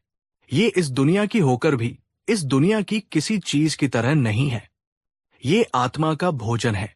ये कहकर वे तीनों मेहमान अपनी जगह से खड़े हुए और उन्होंने बीरबल के सामने सिर झुका दिया। हम अपनी हार स्वीकार करते हैं। हमारे शाह ने सच ही कहा था कि हिंदुस्तान की असली दौलत उसके खजाने में नहीं, बल्कि बीरबल जैसे बुद्धिमानों के दिमाग में है। जब सुबह वे तीनों मेहमान और बीरबल उस कमरे से बाहर निकले तो उनके चेहरों पर एक अलग ही नूर था। बादशाह अकबर और पूरा दरबार बेसब्री से इंतजार कर रहा था। मेहमानों ने बादशाह अकबर से कहा, जहांपनाह, आपकी मेहमान नवाजी लाजवाब थी। हम ऐसी दावत जिंदगी भर नहीं भूलेंगे। राजा बीरबल ने हमें जो खिलाया वो दुनिया का कोई भी बावर्ची नहीं बना सकता। ये सुनकर बादशाह अकबर का सीना गर्व से चौड़ा हो गया। उन्होंने बीरबल को गले लगा लिया। वजीर आजम और दूसरे जलने वाले दरबारियों के चेहरे शर्म से झुक गए थे। उस दिन बीरबल ने एक बार फिर साबित कर दिया कि दुनिया की सबसे बड़ी पहेलियों का हल तलवारों या खजानों से नहीं, बल्कि बुद्धि और एक अलग नजरिए से मिलता है। उन्होंने सिखाया कि असली मेहमानवाजी पेट भरने का नाम नहीं, बल्कि आत्मा को तृप्त करने का नाम है। और ये कहानी इतिहास में हमेशा के लिए दर्ज हो गई। एक ऐसी दावत की कहानी जो न कभी पकाई गई न कभी खाई गई, लेकिन जिसने दो सल्तनतों के बीच दोस्ती की एक ऐसी मजबूत नींव रखी जिसे सदियों तक कोई नहीं हिला सका। कहानी 4। हिंदुस्तान की सरजमी पर जब मुगलिया सल्तनत का सूरज अपनी पूरी बुलंदी पर था, तब शहंशाह जलालुद्दीन मोहम्मद अकबर का दरबार अपनी शानो शौकत और न्याय के लिए पूरी दुनिया में मशहूर था। उस दरबार की सबसे बड़ी शान थे अकबर के नवरत्न, और उन नवरत्नों के सर का ताज थे राजा बीरबल। बीरबल की बुद्धि का लोहा हर कोई मानता था। उनकी हाजिर जवाबी के आगे बड़े बड़े विद्वान पानी भरते थे। बादशाह अकबर तो बीरबल को सिर्फ अपना मंत्री नहीं, बल्कि अपना सबसे करीबी दोस्त, अपना भाई मानते थे। दोनों के बीच एक ऐसा रिश्ता था जिसमें सम्मान भी था, प्यार भी था और छेड़छाड़ भी। अकबर अक्सर बीरबल की बुद्धि को परखने के लिए, उन्हें छेड़ने के लिए अजीब अजीब पहेलियां और चुनौतियां देते रहते थे। लेकिन हर बार बीरबल अपनी अक्ल के बल पर हर चुनौती को पार कर जाते और बादशाह मुस्कुराकर रह जाते। लेकिन एक दिन अकबर के मन में एक ख्याल आया, क्या कोई ऐसी पहेली है, कोई ऐसा जाल है जिसे बीरबल भी न सुलझा सके? क्या मैं कभी बीरबल को हरा सकता हूं? यह ख्याल धीरे धीरे एक जुनून में बदलने लगा। अकबर ने फैसला कर लिया कि वे इस बार बीरबल के लिए एक ऐसा चक्रव्यूह रचेंगे जिससे निकलना तो दूर, जिसे समझना भी बीरबल के लिए नामुमकिन हो जाएगा। यह सिर्फ एक मजाक नहीं था, यह बादशाह की अपनी काबिलियत की परीक्षा भी थी। इस बार अकबर ने अपने सबसे बड़े दुश्मन यानी दरबार के ईर्ष्यालु वजीरों को अपने साथ नहीं मिलाया। ये जाल उन्होंने अकेले अपने दिमाग में बुनना शुरू किया। ये एक ऐसा जाल था जो बीरबल की बुद्धि पर नहीं, बल्कि उनके दिल पर, उनकी भावनाओं पर वार करने वाला था। कुछ दिनों बाद जब दरबार लगा तो अकबर के चेहरे पर एक अजीब सी मुस्कान थी। बीरबल ने वो मुस्कान देखी और समझ गए कि आज कुछ खास होने वाला है। अकबर ने अपनी गद्दी पर तनकर बैठते हुए कहा, बीरबल, हमने सुना है कि तुम बहुत बड़े ज्ञानी हो। तुम हर सवाल का जवाब जानते हो। लेकिन आज हम तुमसे कोई सवाल नहीं पूछेंगे, बल्कि तुम्हें एक काम सौंपेंगे। बीरबल ने सिर झुकाकर कहा, हुक्म कीजिए जहांपनाह। अकबर ने कहा, हमें एक चोर पकड़ना है, एक बहुत ही शातिर चोर। ये सुनकर दरबार में कानाफूसी शुरू हो गई। चोर पकड़ना तो कोतवाल का काम है, इसके लिए बीरबल की क्या जरूरत? अकबर ने आगे कहा, यह कोई मामूली चोर नहीं है। इसने शाही खजाने से कुछ नहीं चुराया, किसी अमीर सेठ के घर डाका नहीं डाला। इस चोर ने जो चुराया है वो इस दुनिया की सबसे कीमती चीज है। सबकी उत्सुकता बढ़ गई। बीरबल ने पूछा, जहां पनाह, ऐसी कौन सी चीज है जो शाही खजाने से भी कीमती है? अकबर ने एक गहरी सांस ली और कहा, उस चोर ने मेरा सपना चुरा लिया है। यह सुनते ही पूरा दरबार सन्न रह गया। सपना? कोई सपना कैसे चुरा सकता है? यह तो सरासर बकवास थी। दरबार में मौजूद बीरबल के दुश्मन मन ही मन हंसने लगे। उन्हें लगा कि बादशाह आज बीरबल को बुरी तरह फंसाने वाले हैं। बीरबल भी एक पल के लिए चकरा गए। उन्होंने पूछा, गुस्ताखी माफ जहांपना, लेकिन सपना तो कोई भौतिक चीज नहीं है जिसे चुराया जा सके। शायद आपको कोई वहम हुआ हो। अकबर ने गुस्से का नाटक करते हुए कहा, वहम? तुम हमारी बात पर शक कर रहे हो? बीरबल, हम कह रहे हैं कि कल रात हमने एक बहुत ही खूबसूरत सपना देखा था। एक ऐसा सपना जो हमारी सल्तनत की तकदीर बदल सकता था। लेकिन जब सुबह हमारी आंख खुली तो वो सपना हमारे दिमाग से गायब था। हमें बस इतना याद है कि कोई था जो हमारे सपने में घुस आया और उसे चुरा कर ले गया। तुम्हें उस चोर को ढूंढना है और हमारा सपना वापस लाना है। अब बीरबल समझ गए कि यह बादशाह का बिछाया हुआ एक बहुत ही गहरा जाल है। एक ऐसा चोर ढूंढना जो है ही नहीं, और एक ऐसी चीज वापस लानी जो कभी थी ही नहीं। ये तो नामुमकिन था। अकबर ने अपनी शर्त रखी, तुम्हारे पास सिर्फ 3 दिन का वक्त है। अगर 3 दिन में तुमने उस चोर को हमारे सामने पेश नहीं किया तो हम ये मान लेंगे कि तुम इस पद के लायक नहीं हो। तुम्हें नवरत्न की पदवी छोड़कर हमेशा के लिए आगरा से जाना होगा। ये एक बहुत बड़ी सजा थी। बीरबल के लिए नवरत्न का पद उनकी जिंदगी भर की कमाई थी, उनकी इज्जत थी। बादशाह आज उनसे उनकी पहचान छीनने पर तुले थे। बीरबल ने भारी मन से चुनौती स्वीकार कर ली। जो हुक्म जहांपना। दरबार से बाहर निकलते हुए बीरबल के कदम लड़खड़ा रहे थे। पहली बार उन्हें लगा कि वे हार गए हैं। वे घर पहुंचे और गहरी सोच में डूब गए। वे जानते थे कि बादशाह ने ये सब उन्हें हराने के लिए किया है, लेकिन वे ये भी जानते थे कि बादशाह के हर मजाक के पीछे कोई न कोई गहरा मकसद छिपा होता है। पहला दिन बीत गया। बीरबल ने शहर के सारे नामी गिरामी चोरों को बुलवाया, उनसे पूछताछ की, लेकिन नतीजा सिफर रहा। कोई चोर सपना कैसे चुरा सकता था? दूसरा दिन भी बीत गया। बीरबल की चिंता बढ़ती जा रही थी। उन्हें लग रहा था कि इस बार उन्हें आगरा छोड़कर जाना ही पड़ेगा। उनकी पत्नी ने उन्हें समझाया, आप बादशाह से बात क्यों नहीं करते? ये तो सरासर अन्याय है। बीरबल ने कहा, ये अन्याय नहीं है, ये एक परीक्षा है, और बादशाह की हर परीक्षा का जवाब देना मेरा धर्म है। उस रात बीरबल सो नहीं पाए। वे बस सोचते रहे, बादशाह क्या चाहते हैं? वे मुझसे क्या साबित करवाना चाहते हैं? सोचते सोचते अचानक उनके दिमाग में एक बिजली सी कौंधी। उनकी आंखों में चमक आ गई। वे मुस्कुराए और बोले, समझ गया। बादशाह का जाल समझ गया। अगली सुबह यानी तीसरे और आखिरी दिन बीरबल दरबार में पहुंचे, लेकिन वे अकेले नहीं थे। उनके साथ एक आदमी था जिसके हाथ पैर जंजीरों से बंधे हुए थे और उसके शरीर पर कोड़ों के निशान थे। उसे देखकर लग रहा था कि उसे बहुत बुरी तरह पीटा गया है। पूरा दरबार हैरान था। क्या बीरबल सचमुच सपने के चोर को पकड़ लाए हैं? अकबर भी अपनी गद्दी पर तनकर बैठ गए। उन्हें यकीन नहीं हो रहा था। बीरबल ने उस आदमी को बादशाह के कदमों में धकेलते हुए कहा, जहांपनाह, मिलिए अपने सपने के चोर से। बड़ी मुश्किल से ये हाथ आया है। अकबर ने हैरानी से उस आदमी को देखा और पूछा, ये कौन है और क्या इसने अपना गुनाह कबूल कर लिया है? बीरबल ने कहा, जी जहांपनाह, इसने अपना गुनाह कबूल कर लिया है। ये मान गया है कि इसी ने आपका सपना चुराया है, लेकिन अब ये एक नई मुसीबत खड़ी कर रहा है। अकबर ने पूछा, कैसी मुसीबत? बीरबल ने कहा, जहांपनाह, ये चोर कह रहा है कि इसने आपका सपना तो चुराया है, लेकिन अब ये उसे वापस नहीं कर सकता, क्योंकि इसने आपका सपना एक सौदागर को बेच दिया है। अकबर ने गुस्से से कहा, तो उस सौदागर को पकड़ो। बीरबल ने सिर झुकाकर कहा, यही तो मुश्किल है जहांपनाह।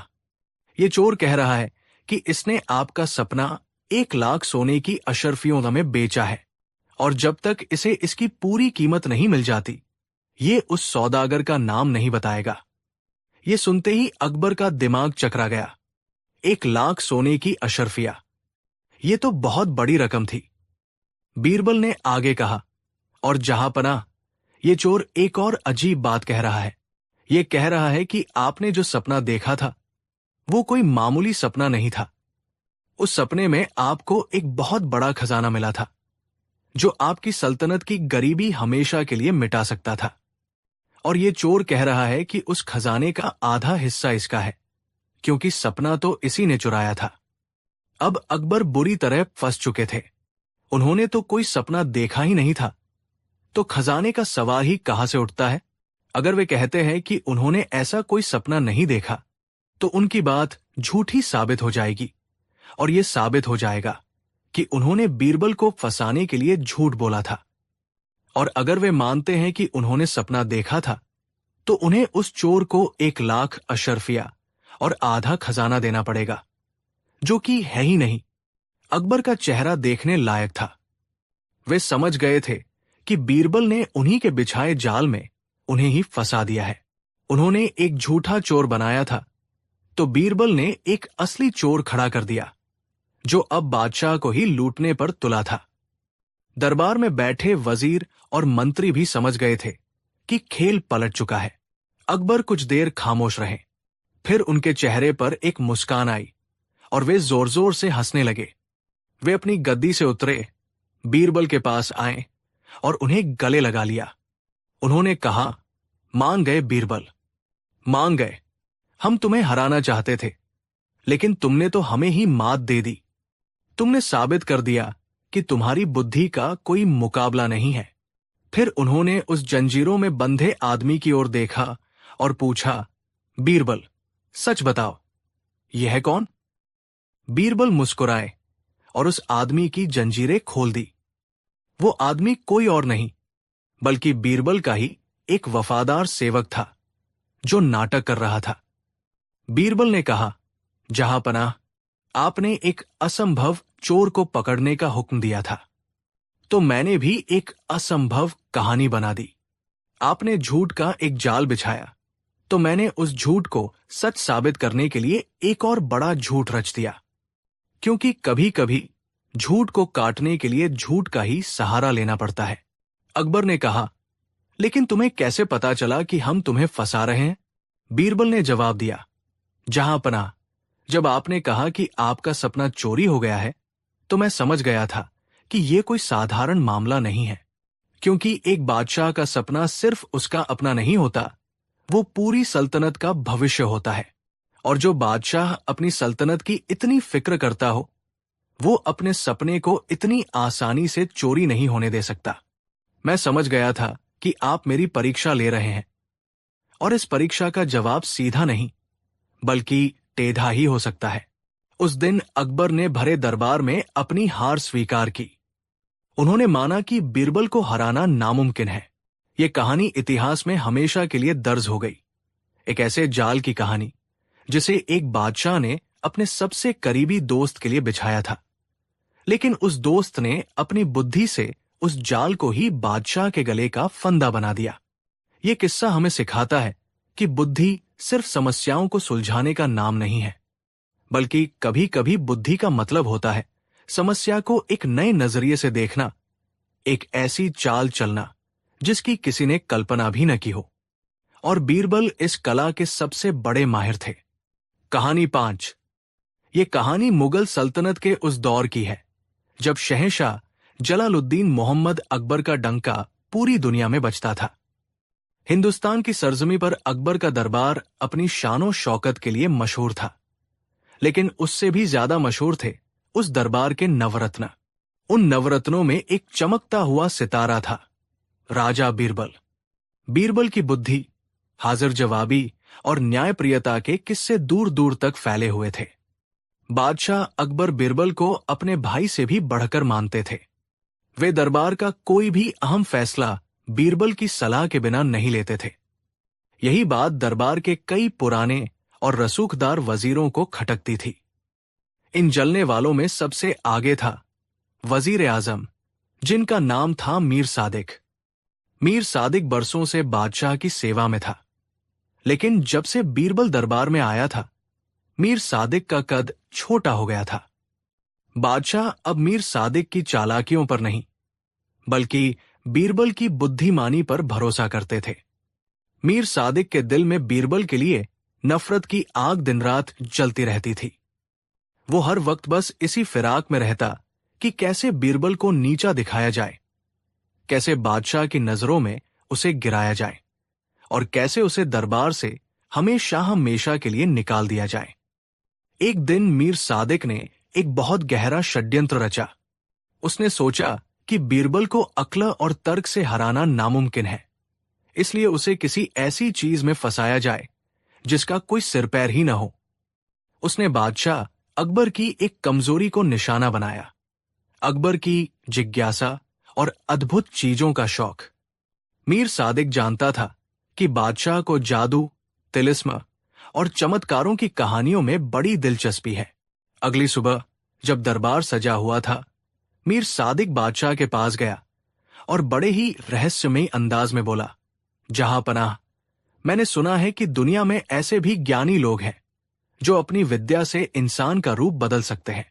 क्या हमारे दरबार में कोई ऐसा है जो इस विद्या का जानकार हो? अकबर की आंखों में चमक आ गई। उन्होंने उत्सुकता से पूछा, वजीर, क्या तुम सच कह रहे हो? क्या वाकई इंसान का रूप बदला जा सकता है? मीर सादिक ने तीर छोड़ते हुए कहा, बेशक जहांपनाह, और मुझे तो ये भी खबर मिली है कि आपके सबसे चहेते नवरत्न राजा बीरबल इस विद्या के बहुत बड़े जानकार हैं। वे काले जादू और प्राचीन विद्याओं में माहिर हैं, लेकिन वे अपनी ये कला आपसे छिपाते हैं। अकबर ने हैरानी से बीरबल की ओर देखा। बीरबल अपनी जगह पर शांत बैठे मुस्कुरा रहे थे। अकबर ने पूछा, बीरबल, क्या वजीर सच कह रहे हैं? क्या तुम सचमुच रूप बदलने की विद्या जानते हो? बीरबल समझ गए कि ये मीर सादिक की एक और चाल है। अगर वो अनाज कहते हैं तो बादशाह को लगेगा कि बीरबल उनसे कुछ छिपा रहे हैं, या फिर बीरबल अज्ञानी है, और अगर वो हाँ कहते हैं तो उन्हें यह साबित करना पड़ेगा, जो कि नामुमकिन था क्योंकि जादू टोना जैसा कुछ होता नहीं है। ये एक दोधारी तलवार थी जिस पर बीरबल को चलना था। बीरबल अपनी जगह से उठे। उन्होंने मीर सादिक की ओर एक तीखी नजर डाली और फिर बादशाह से बोले, जहां पनाह, वजीर साहब की जानकारी बहुत गहरी है। ये सच है कि मैं एक विशेष विद्या जानता हूं जिससे इंसान के अंदर का असली रूप बाहर लाया जा सकता है। अगर किसी इंसान की फितरत जानवर जैसी है तो मैं उसे वैसा ही बना सकता हूं। मीर सादिक ये सुनकर हैरान रह गया। उसने सोचा था कि बीरबल मना कर देगा और फंस जाएगा, लेकिन बीरबल ने तो चुनौती स्वीकार कर ली। मीर सादिक ने सोचा कि अब बीरबल बुरी तरह फंसेगा क्योंकि वो किसी को जानवर नहीं बना सकता। उसने तुरंत कहा, जहां पनाह, अगर बीरबल इतना ही ज्ञानी है तो क्यों ना आज ही इस दरबार में इसका प्रमाण हो जाए। मैं चाहता हूं कि बीरबल मुझे ही जानवर बनाकर दिखाए। अगर बीरबल ने मुझे गधा बना दिया तो मैं मान लूंगा कि वो दुनिया का सबसे बड़ा जादूगर है। मीर सादिक ने गधा शब्द जानबूझकर चुना था क्योंकि उसे पूरा यकीन था कि बीरबल ऐसा कर ही नहीं पाएगा और फिर पूरे दरबार के सामने उसकी बेइज्जती होगी। अकबर ने ताली बजाई और कहा, बहुत खूब, ये तो बड़ा दिलचस्प तमाशा होगा।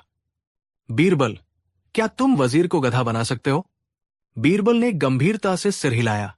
जहां पनाह, यह विद्या बहुत कठिन है और इसमें जान का खतरा भी होता है, लेकिन अगर वजीर साहब खुद अपनी मर्जी से ये जोखिम उठाना चाहते हैं तो मुझे मंजूर है। लेकिन मुझे इसके लिए एक खास काढ़ा तैयार करना होगा और कुछ गुप्त मंत्र पढ़ने होंगे। मुझे 1 हफ्ते का वक्त चाहिए। अकबर ने मंजूरी दे दी। दरबार बर्खास्त हुआ, लेकिन पूरे आगरा शहर में यह खबर आग की तरह फैल गई कि अगले हफ्ते दरबार में बीरबल वजीर मीर सादिक को गधा बनाने वाले हैं। लोग तरह तरह की बातें करने लगे। कोई कहता बीरबल सचमुच जादूगर है, कोई कहता ये सब झूठ है। उधर मीर सादिक बहुत खुश था। वो अपने घर में जश्न मना रहा था। वो अपने चमचों से कह रहा था, देखना उस दिन बीरबल का क्या हाल होता है। वो कुछ नहीं कर पाएगा, वो बस बहाने बनाएगा और बादशाह उसे जेल में डाल देंगे। इंसान को गधा बनाना नामुमकिन है, ये तो कुदरत के खिलाफ है। लेकिन बीरबल शांत नहीं बैठे थे। वे जानते थे कि जादू से किसी को गधा नहीं बनाया जा सकता, लेकिन मनोविज्ञान यानी इंसान के दिमाग से खेलकर उसे कुछ भी बनाया जा सकता है। बीरबल ने अपनी योजना बनानी शुरू कर दी। अगले 6 दिनों तक बीरबल अपने घर से बाहर नहीं निकले। उन्होंने अफवाह फैला दी कि वे हिमालय से जड़ी बूटियां मंगवा रहे हैं और रात भर श्मशान में बैठकर मंत्र जप रहे हैं। ये खबरें मीर सादिक तक पहुंच रही थी। शुरुआत में तो मीर सादिक हंसा, लेकिन जैसे जैसे दिन बीतते गए दरबार के बाकी लोग उससे डरने लगे। लोग उससे कहने लगे, वजीर साहब, बीरबल बहुत चतुर है। अगर उसने सचमुच कोई काला जादू कर दिया तो? अगर आप सचमुच गधे बन गए और वापस इंसान नहीं बन पाए तो? धीरे धीरे मीर सादिक के मन में डर का एक छोटा सा बीज पनपने लगा। वो सोचने लगा, बीरबल ने कभी कोई बाजी नहीं हारी है, कहीं सचमुच उसके पास कोई विद्या तो नहीं? रात को उसे सपने में खुद के बड़े बड़े कान और पूंछ दिखाई देने लगी। उसकी नींद हराम हो गई। आखिरकार वो दिन आ ही गया। पूरा दरबार खचाखच भरा हुआ था। शहर के लोग किले के बाहर जमा थे। बादशाह अकबर अपने तख्त पर विराजमान थे। माहौल में एक अजीब सी खामोशी और तनाव था। तभी बीरबल दरबार में दाखिल हुए। उनके हाथ में एक सुनहरा कलश था, जिसमें से धुआं निकल रहा था। बीरबल की वेशभूषा भी आज अलग थी। उन्होंने एक तांत्रिक जैसा चोगा पहन रखा था। बीरबल के चेहरे पर गजब का आत्मविश्वास था। मीर सादिक, जो पहले बहुत अकड़ में था, अब बीरबल के हाथ में वो धुआं छोड़ता कलश देखकर पसीने से तरबतर हो रहा था। बीरबल ने बादशाह को झुककर सलाम किया और कहा, जहां पनाह, तैयारी पूरी है। ये वो जादुई काढ़ा है जिसे पीते ही इंसान की काया पलट जाती है, लेकिन इस जादू की एक शर्त है। अकबर ने पूछा, कैसी शर्त बीरबल? बीरबल ने मीर सादिक की आंखों में घूरते हुए कहा, जहां पनाह, ये काढ़ा पीते ही वजीर साहब का शरीर गधे में बदलना शुरू हो जाएगा। उनके कान लंबे होने लगेंगे, उनकी आवाज बदलने लगेगी और वो 4 पैरों पर चलने लगेंगे। लेकिन अगर इनके मन में बादशाह के प्रति रत्ती भर भी गद्दारी या पाप नहीं है, तो इन पर इस जादू का कोई असर नहीं होगा। ये काढ़ा सिर्फ उन्हीं को गधा बनाता है जो अंदर से कपटी, धूर्त और जलने वाले होते हैं। अगर वजीर साहब का दिल पाक साफ है तो ये काढ़ा उनके लिए अमृत बन जाएगा, लेकिन अगर इनके दिल में मैल है तो फिर इन्हें गधा बनने से खुदा भी नहीं बचा सकता। अब खेल पलट चुका था। बीरबल ने मीर सादिक को एक भयानक धर्म संकट में डाल दिया था। मीर सादिक की हालत खराब हो गई। वो जानता था कि उसके दिल में बीरबल के लिए नफरत और बादशाह से सत्ता हथियाने के कई राज दफन हैं। बीरबल कलश लेकर मीर सादिक के पास बढ़े। कलश में से अजीब सी गंध आ रही थी, जो असल में सड़ी हुई सब्जियों और कड़वे करेले का रस था। बीरबल ने भारी आवाज में मंत्र पढ़ना शुरू किया। ओम हरि क्ली पशुभव पशुभव। पूरा दरबार सांस रोके देख रहा था।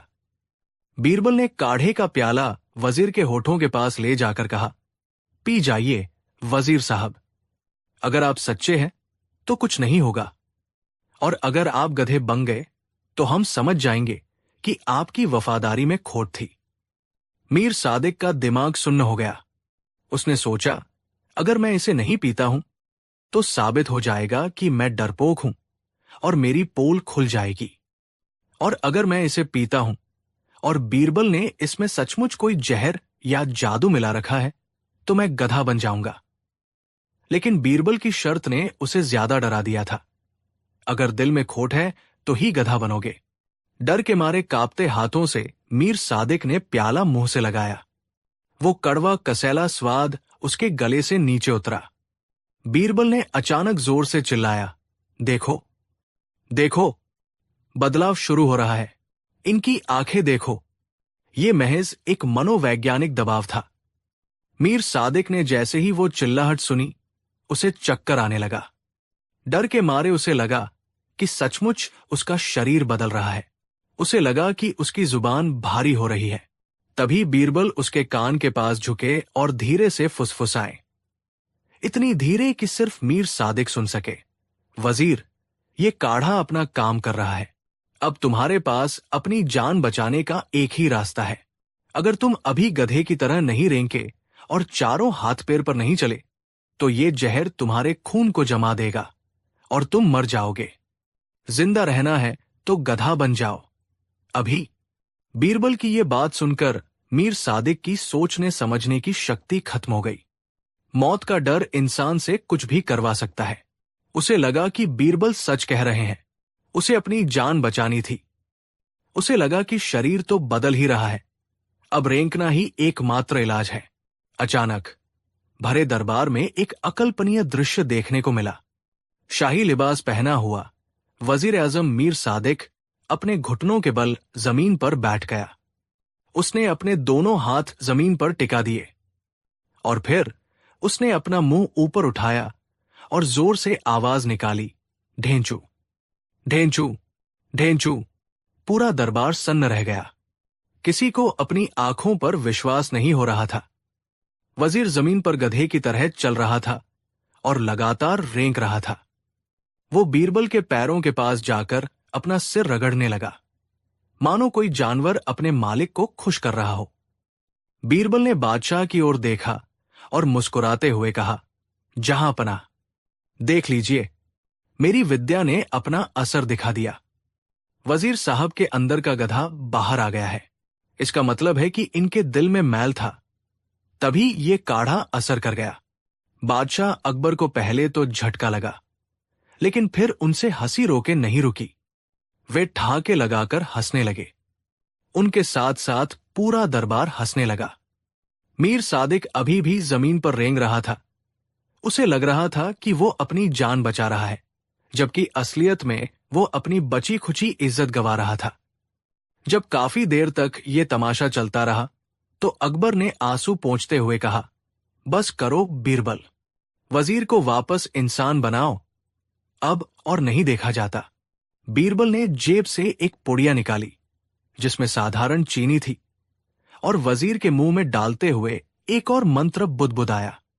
फिर उन्होंने वजीर को थप्पड़ मारते हुए कहा, उठिए वजीर साहब, जादू उतर गया है। चीनी का स्वाद आते ही और बीरबल का थप्पड़ लगते ही मीर सादिक होश में आया। उसने चारों तरफ देखा। बादशाह हंस रहे थे, दरबारी एक दूसरे को देख रहे थे। उसे एहसास हुआ कि उसके हाथ पैर वैसे ही हैं। उसके कान लंबे नहीं हुए हैं। उसने अपने शरीर को टटोला। वो इंसान ही था। मीर सादिक गुस्से और शर्म से लाल हो गया। वो बीरबल पर झपटा, धोखेबाज, तूने मुझे कोई जादू नहीं किया, तूने मुझे बेवकूफ बनाया। बीरबल ने शांत भाव से उत्तर दिया, वजीर साहब, मैंने कब कहा कि मैंने जादू किया? मैंने तो पहले ही कहा था कि ये काढ़ा उसी पर असर करेगा जिसके मन में चोर होगा। आपने खुद गधे की तरह रेंकना शुरू किया।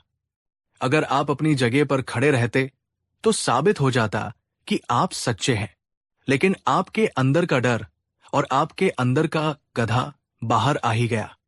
मैंने आपको गधा नहीं बनाया, आपने खुद को गधा साबित किया। बादशाह अकबर ने अपना हंसी पर काबू पाते हुए गंभीर होकर कहा, मीर सादिक, बीरबल ने सही कहा। जादू काढ़े में नहीं था, तुम्हारे डर में था। तुमने साबित कर दिया कि तुम्हारे पास वजीर वाली बुद्धिमानी नहीं। बल्कि गधे वाली समझ है। जो इंसान अपनी ही ईर्ष्या और डर का गुलाम हो, वो सल्तनत के फैसले क्या लेगा? उस दिन मीर सादिक की गर्दन शर्म से ऐसी झुकी कि फिर कभी बीरबल के खिलाफ उठ नहीं पाई। बीरबल ने बिना किसी मंत्र, बिना किसी जादू के, सिर्फ अपनी बुद्धिमानी और सामने वाले के मनोविज्ञान का इस्तेमाल करके एक शक्तिशाली वजीर को भरे दरबार में गधा बना दिया था। शाम को जब अकबर और बीरबल अकेले बैठे थे, तो बादशाह ने पूछा, बीरबल, सच बताओ, उस काढ़े में क्या था? बीरबल मुस्कुराए और बोले, जहांपनाह, थोड़ा सा करेले का रस, 2 दिन पुरानी छाछ और थोड़ी सी वजीर की ईर्ष्या। जब ये तीनों मिलते हैं तो इंसान की अक्ल घास चरने चली जाती है। और इस तरह बीरबल ने एक बार फिर साबित कर दिया कि दुनिया में सबसे बड़ा जादू बुद्धि है, जिसके आगे बड़े से बड़े षड्यंत्रकारी भी गधे बन जाते हैं। इस किस्से को इतिहास में हमेशा याद रखा गया कि कैसे एक वजीर जो दूसरों के लिए गड्ढा खोद रहा था, खुद उसमें गिरकर दुनिया का सबसे बड़ा मजाक बन गया। ये कहानी हमें सिखाती है कि ईर्ष्या इंसान को अंदर से खोखला कर देती है और डर उसे वो बना देता है जो वो कभी बनना नहीं चाहता। कहानी 6। ये कहानी है उस दौर की जब शहंशाह अकबर की हुकूमत में आगरा शहर अपनी शानो शौकत के लिए मशहूर था। हर तरफ खुशहाली थी, लेकिन जहां रोशनी होती है वहां परछाइयां भी होती है। आगरा की सबसे गहरी और काली परछाई का नाम था सेठ हर। सेठ हर नाम का सेठ था, लेकिन फितरत से एक मकड़ी जो अपनी दौलत का जाल बुनता और उसमें फंसे बेबस लोगों का खून चूसता था। उसके पास सोने चांदी के अंबार थे, उसकी तिजोरियां हीरो मोतियों से भरी थी, लेकिन उसकी आत्मा गरीबी की सबसे गहरी खाई में सड़ रही थी। वो इतना कंजूस था कि लोग कहते थे अगर उसके शरीर पर मक्खी भी बैठ जाए तो वो उसे भी पकड़कर उसका रस चूस ले। वो गरीबों को कर्ज देता था, लेकिन ऐसी शर्तों पर जो किसी फंदे से कम नहीं होती थी। और इसी फंदे में फंसने वाला था एक सीधा सादा मेहनती किसान रामलाल। रामलाल आगरा से कुछ दूर एक छोटे से गांव में रहता था। उसके पास जमीन का एक छोटा सा टुकड़ा था जो सिर्फ उसका खेत नहीं, बल्कि उसके पुरखों की निशानी, उसकी इज्जत और उसके परिवार के सपनों का घर था। लेकिन उस साल इंद्र देवता रूठ गए थे। आसमान से आग बरस रही थी, जमीन फट गई थी और फसलें खेतों में ही जलकर राख हो गई थी। रामलाल के घर फाके पड़ने लगे। बच्चे भूख से बिलखते थे और वो अपनी बेबसी पर खून के आंसू रोता था। जब कोई रास्ता नहीं बचा तो उसने अपनी पत्नी के गहने उठाए और कांपते कदमों से आगरा के उस बदनाम सेठ हर की दहलीज पर पहुंच गया। सेठ हर ने उसे ऊपर से नीचे तक देखा। उसकी फटी हुई धोती, उसके सूखे हुए चेहरे और उसकी आंखों में तैरती लाचारी को देखकर सेठ की आंखों में एक शैतानी चमक आ गई। वो समझ गया कि एक और शिकार खुद जाल में फंसने आया है। रामलाल ने अपनी पगड़ी सेठ के कदमों में रखते हुए कहा, सेठ जी, मुझ पर रहम करो। मेरे बच्चे भूखे हैं, मुझे बस अगली फसल तक के लिए 100 सोने की अशर्फिया कर्ज पर दे दो। मैं सूद समेत आपका एक एक पैसा चुका दूंगा। सेठ ने अपनी धूर्त मुस्कान के साथ कहा, अरे रामलाल, तुम तो अपने ही आदमी हो, तुम्हारी मदद नहीं करेंगे तो किसकी करेंगे? लेकिन तुम गिरवी क्या रखोगे? रामलाल ने अपनी पत्नी के गहने आगे कर दिए। सेठ ने उन्हें उठाकर ऐसे देखा जैसे वे कूड़ा हों। बस इतने से गहने? इनकी कीमत तो 20 अशर्फियों से ज्यादा नहीं है। नहीं, हमें तुम्हारी जमीन गिरवी रखनी होगी। ये सुनते ही रामलाल के पैरों तले जमीन खिसक गई। जमीन, वो तो उसकी जान थी, लेकिन बच्चों के भूखे चेहरे याद आते ही उसने भारी मन से हा कर दी। सेठ ने कोई कागज तैयार नहीं किया। उसने कहा, हम कागजों पर नहीं, जुबान पर भरोसा करते हैं रामलाल। शर्त बस इतनी सी है, जिस दिन इस सूखे आसमान से मानसून की पहली बारिश की बूंदें तुम्हारी जमीन को छुएंगी, उसी शाम सूरज ढलने से पहले तुम्हें मेरी पूरी 100 अशर्फियां लौटानी होंगी। अगर तुम नहीं लौटा पाए तो तुम्हारी जमीन हमेशा के लिए मेरी हो जाएगी। रामलाल को यह शर्त बहुत अजीब लगी, लेकिन वो इतना भोला था कि इसके पीछे छिपी साजिश को समझ ही नहीं पाया। उसे लगा कि बारिश होने के बाद ही तो फसल होगी और फसल बिकने के बाद ही तो वो पैसे लौट आएगा। उसने हां कर दी और 100 अशर्फिया लेकर घर लौट आया। महीने बीत गए।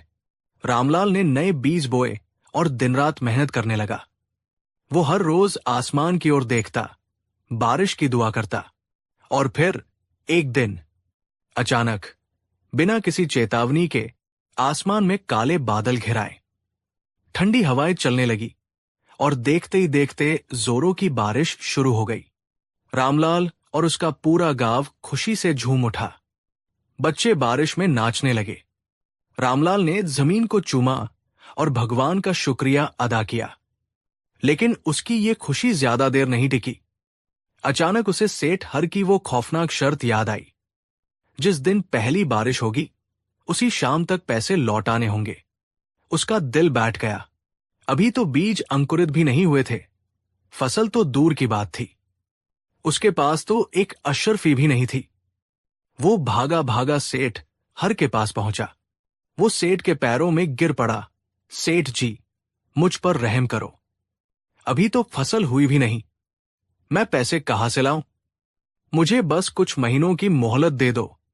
सेठ हर जोर जोर से हंसने लगा। मैंने तो पहले ही कहा था रामलाल, शर्त तो शर्त है। सूरज ढलने वाला है।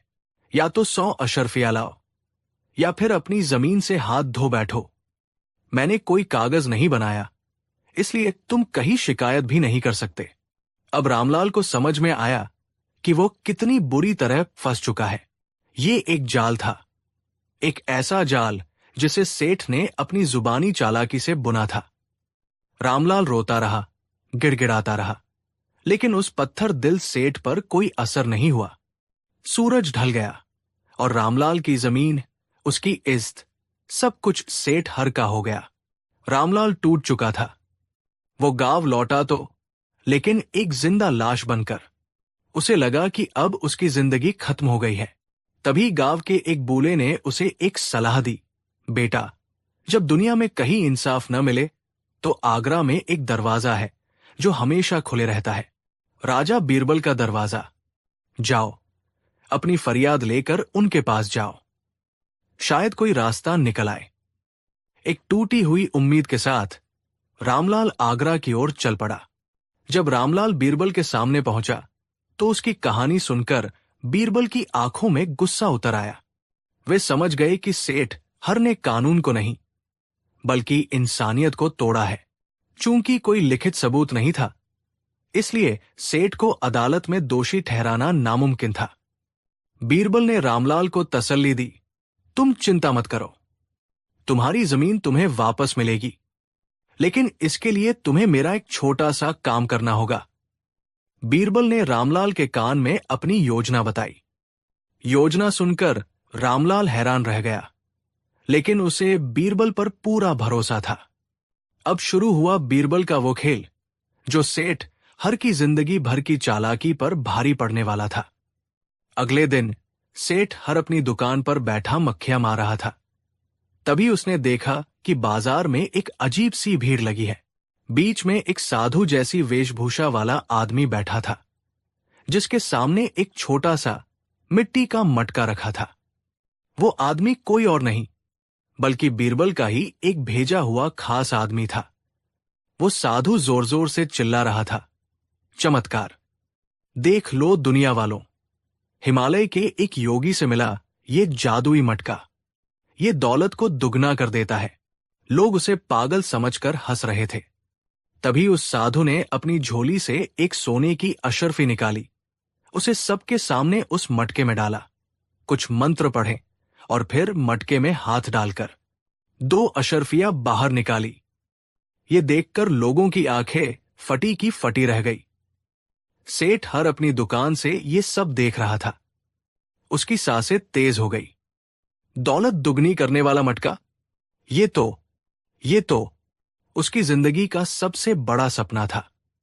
उसने देखा साधु ने 2 अशर्फियां डाली और 4 निकाली, 4 डाली और 8 निकाली।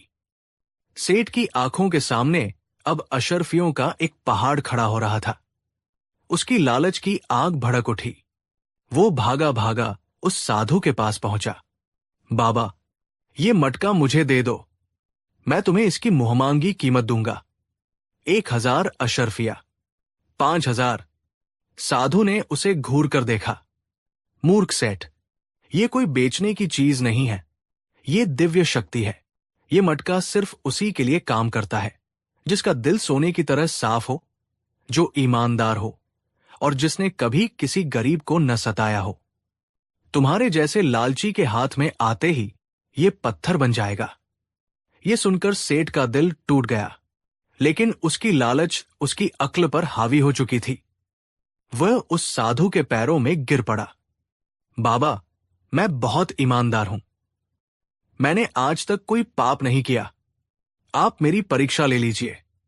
साधु ने कुछ देर सोचने का नाटक किया, फिर बोला, ठीक है, अगर तुम इतने ही सच्चे हो तो मैं तुम्हें यह मटका सिर्फ 1 रात के लिए दूंगा। तुम अपनी सारी दौलत इससे दुगनी कर लेना, लेकिन सुबह सूरज उगने से पहले इसे लौटाना होगा। पर पहले तुम्हें अपनी ईमानदारी का सबसे बड़ा सबूत देना होगा। कैसा सबूत, बाबा? सेठ ने बेसब्री से पूछा। साधु ने कहा, मैंने सुना है कि तुमने रामलाल नाम के एक गरीब किसान की जमीन धोखे से हड़प ली है। जो इंसान इतनी छोटी सी जमीन के लिए अपना ईमान बेच दे, वो हजारों अशर्फियों का मालिक बनने के लायक नहीं। जाओ, पहले पूरे गांव के सामने उस किसान को उसकी जमीन वापस करो, उससे माफी मांगो। जब तुम्हारा दिल साफ हो जाएगा, तभी ये मटका तुम्हारे लिए काम करेगा। अब सेठ हर बुरी तरह फंस गया। एक तरफ जमीन का छोटा सा टुकड़ा था और दूसरी तरफ उसकी पूरी दौलत को दुगना करने का मौका। लालच ने उसकी बुद्धि को पूरी तरह से अंधा कर दिया था। उसने सोचा, एक बार मेरी दौलत दुगनी हो जाए तो मैं ऐसी हजारों जमीनें खरीद लूंगा। वो भागा भागा रामलाल के गांव पहुंचा। उसने पंचायत बुलाई और सबके सामने रामलाल के पैर पकड़कर माफी मांगी। उसने जमीन के कागजात रामलाल को वापस किए और कहा, मुझसे गलती हो गई थी, मैं अंधा हो गया था। रामलाल की आंखों से खुशी के आंसू बह निकले। गांव वाले हैरान थे कि ये पत्थर दिल सेठ अचानक कैसे बदल गया। जैसे ही सेठ ने जमीन वापस की, वो साधु उसके पास पहुंच गया और उसे वो जादुई मटका सौंप दिया। जाओ, आज की रात तुम्हारी है, लेकिन याद रखना, सुबह होने से पहले लौटा देना। सेठ हर उस मटके को लेकर ऐसे भागा जैसे उसे दुनिया का सबसे बड़ा खजाना मिल गया हो। उसने अपने घर के दरवाजे बंद किए, अपनी तिजोरी खोली और अपना सारा खजाना, सोने की अशर्फिया, हीरे, जवाहरात, सब कुछ कांपते हाथों से उस मटके में डालना शुरू कर दिया। उसने अपनी जिंदगी भर की कमाई, अपनी 7 पुश्तों की दौलत, सब कुछ उस एक मटके में झोंक दिया।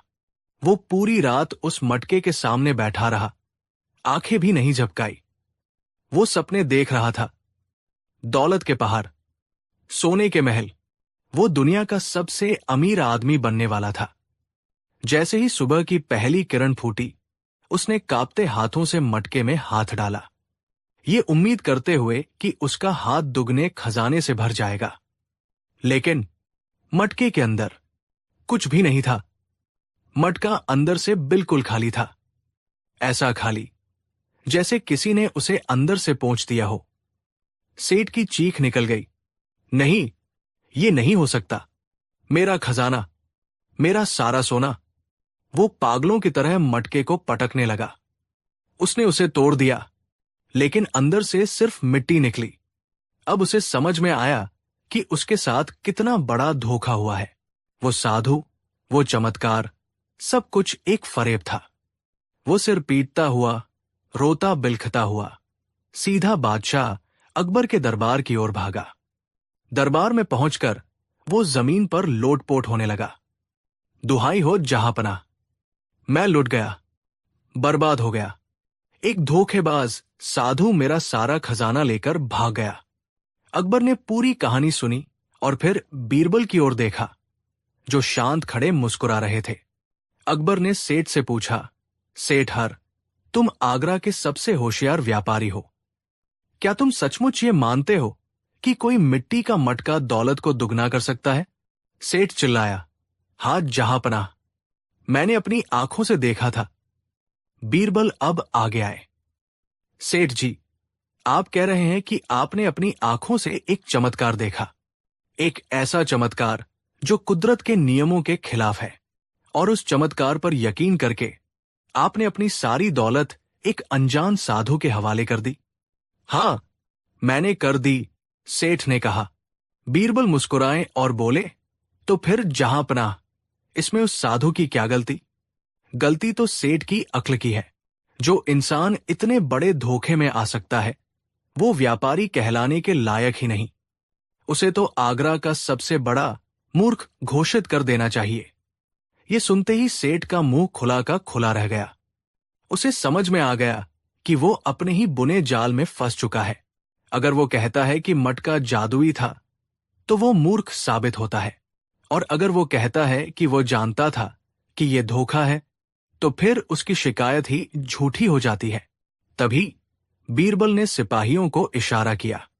सिपाही संदूकों में भरा हुआ सेठ का सारा खजाना लेकर दरबार में हाजिर हुए।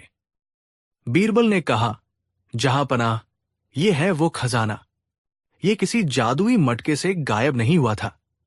उस मटके के नीचे एक छोटा सा छेद था, जो सीधे सेठ के घर के नीचे खोदी गई एक सुरंग में खुलता था।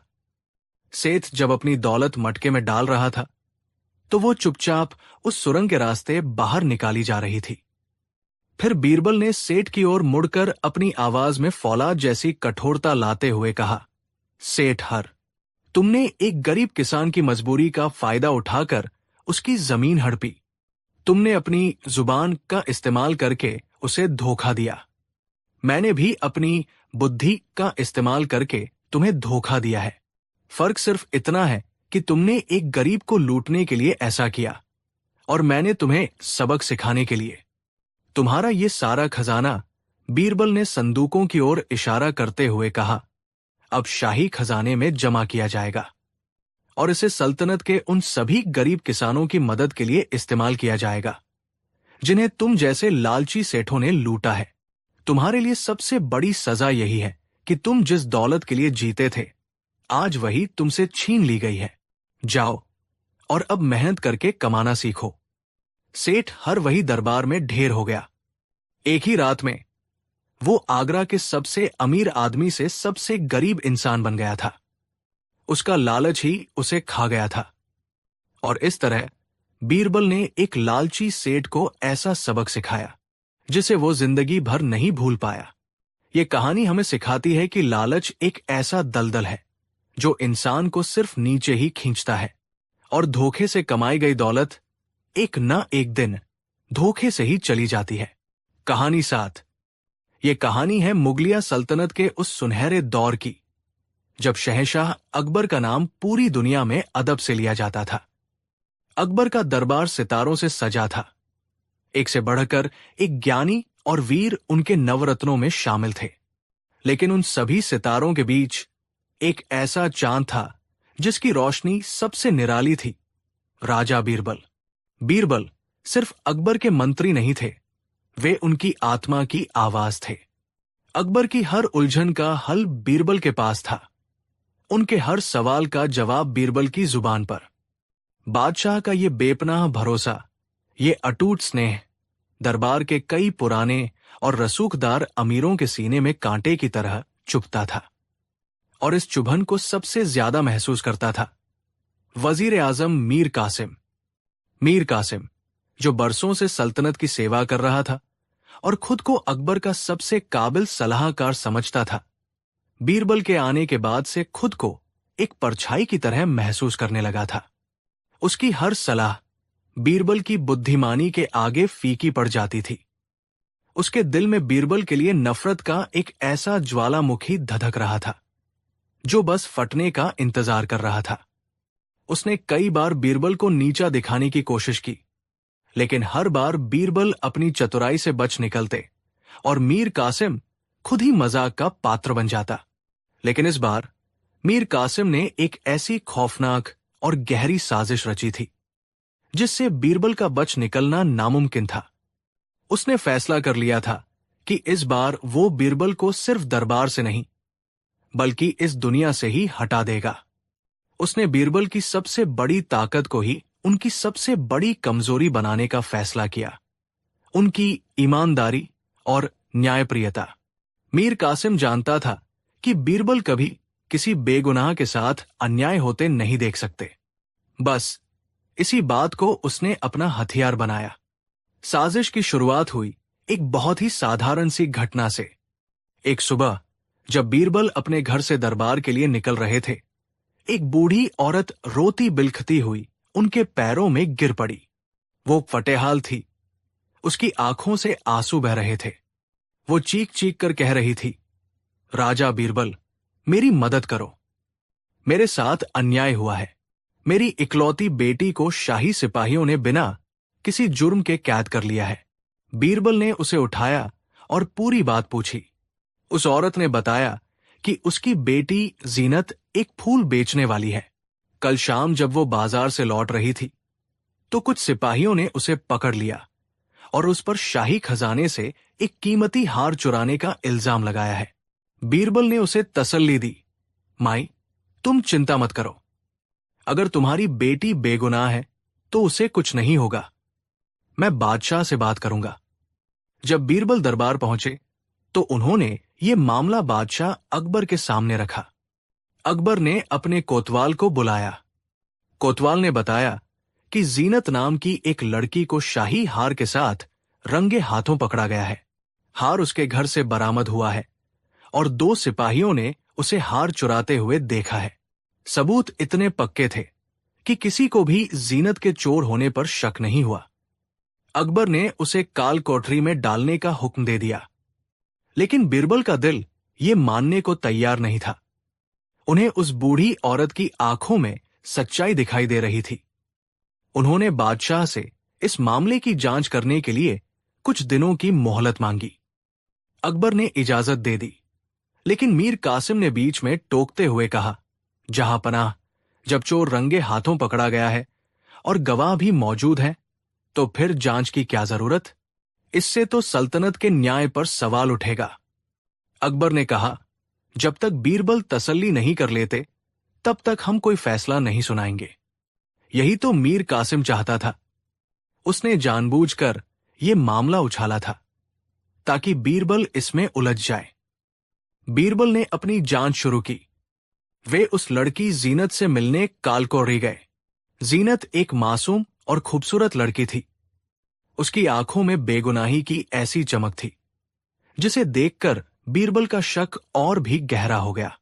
जीनत ने कसम खाकर कहा कि उसने कोई चोरी नहीं की है, उसे फंसाया जा रहा है। बीरबल ने उन 2 सिपाहियों से भी पूछताछ की जिन्होंने जीनत को देखने का दावा किया था।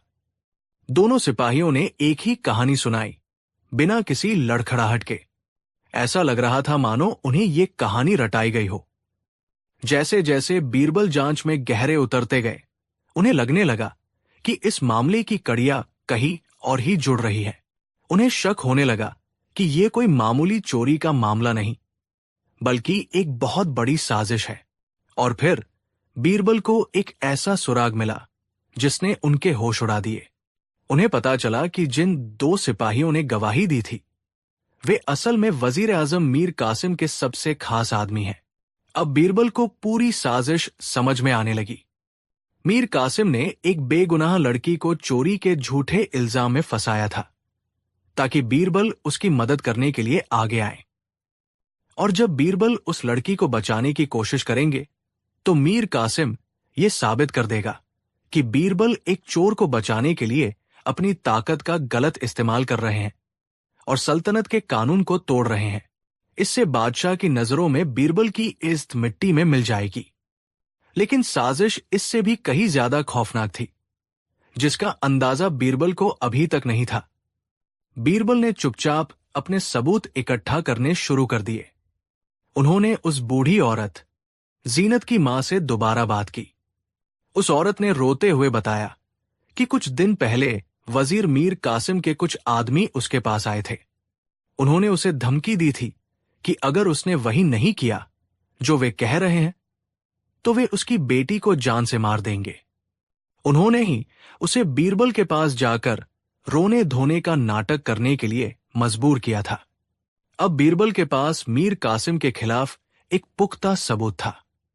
अगले दिन भरे दरबार में बीरबल ने ऐलान किया कि वे जीनत की बेगुनाही का सबूत पेश करना चाहते हैं।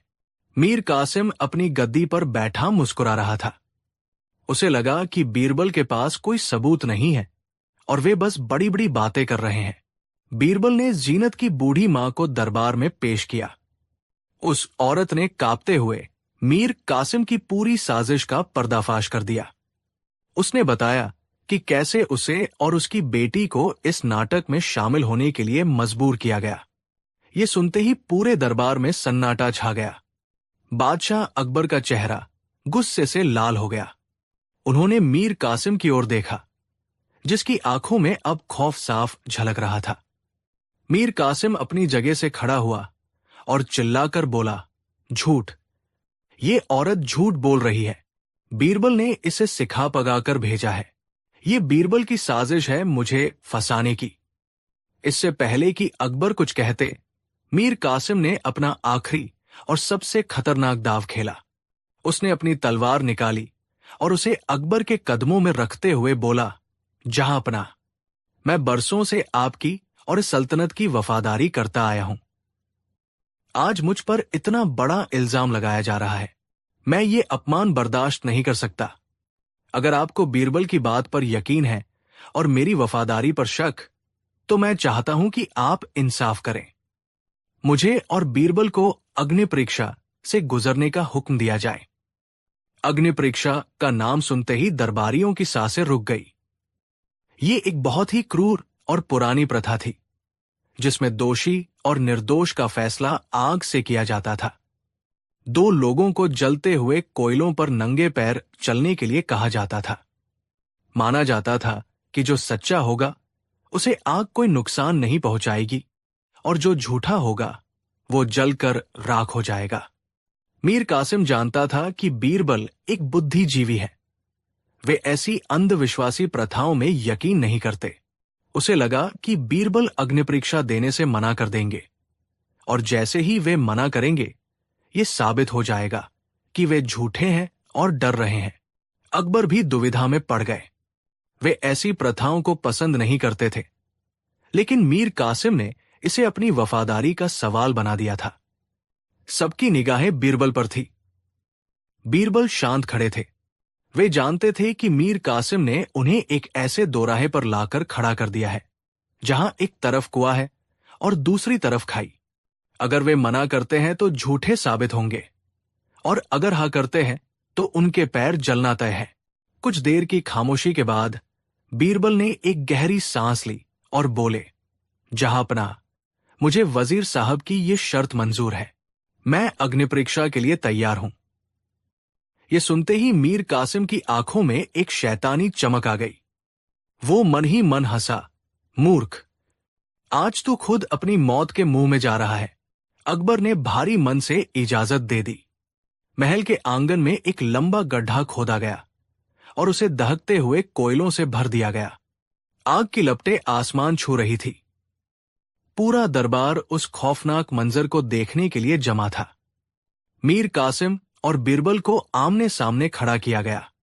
मीर कासिम ने बीरबल की ओर देखकर व्यंग्य से कहा, तैयार हो जाओ बीरबल, अपनी सच्चाई का प्रमाण देने के लिए।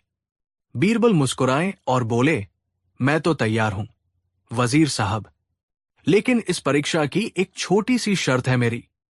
कैसी शर्त? मीर कासिम ने पूछा। बीरबल ने कहा, शर्त यह है कि जो भी इस आग के रास्ते पर चलकर दूसरी तरफ पहुंचेगा, उसे यह हथ होगा कि वो हारे हुए शख्स को उसी आग के गड्ढे में धकेल दे, ताकि पाप का पूरी तरह से अंत हो सके। ये सुनकर मीर कासिम एक पल के लिए घबराया, लेकिन उसे अपने इंतजाम पर पूरा भरोसा था। उसने कहा, मंजूर है। फिर बीरबल ने कहा, और एक बात, चूंकि इल्जाम आपने मुझ पर लगाया है, तो परीक्षा की शुरुआत भी आप ही करेंगे। पहले आप इस आग पर चलकर अपनी सच्चाई साबित कीजिए। अब मीर कासिम फंस गया, लेकिन वो पीछे नहीं हट सकता था। उसे अपनी साजिश पर पूरा यकीन था। उसने अपने जूते उतारे और गड्ढे के किनारे आकर खड़ा हो गया। उसने आंखें बंद की और दहकते हुए कोयलों पर अपना पहला कदम रख दिया। और फिर वो हुआ जिसकी किसी ने कल्पना भी नहीं की थी। मीर कासिम बिना किसी तकलीफ के मुस्कुराते हुए उन दहकते कोयलों पर ऐसे चल रहा था जैसे वो फूलों की सेज पर चल रहा हो। उसके पैरों को आंच तक नहीं आ रही थी। वो आराम से चलकर गड्ढे के दूसरी तरफ पहुंच गया। पूरा दरबार ये चमत्कार देखकर हैरान रह गया। लोगों को अपनी आंखों पर यकीन नहीं हो रहा था। ये कैसे मुमकिन था? क्या मीर कासिम सचमुच निर्दोष है? क्या बीरबल झूठे हैं? अकबर का दिल बैठ गया। उन्हें लगा कि उन्होंने बीरबल पर शक करके गलती कर दी। मीर कासिम दूसरी तरफ पहुंचकर जोर से हंसा।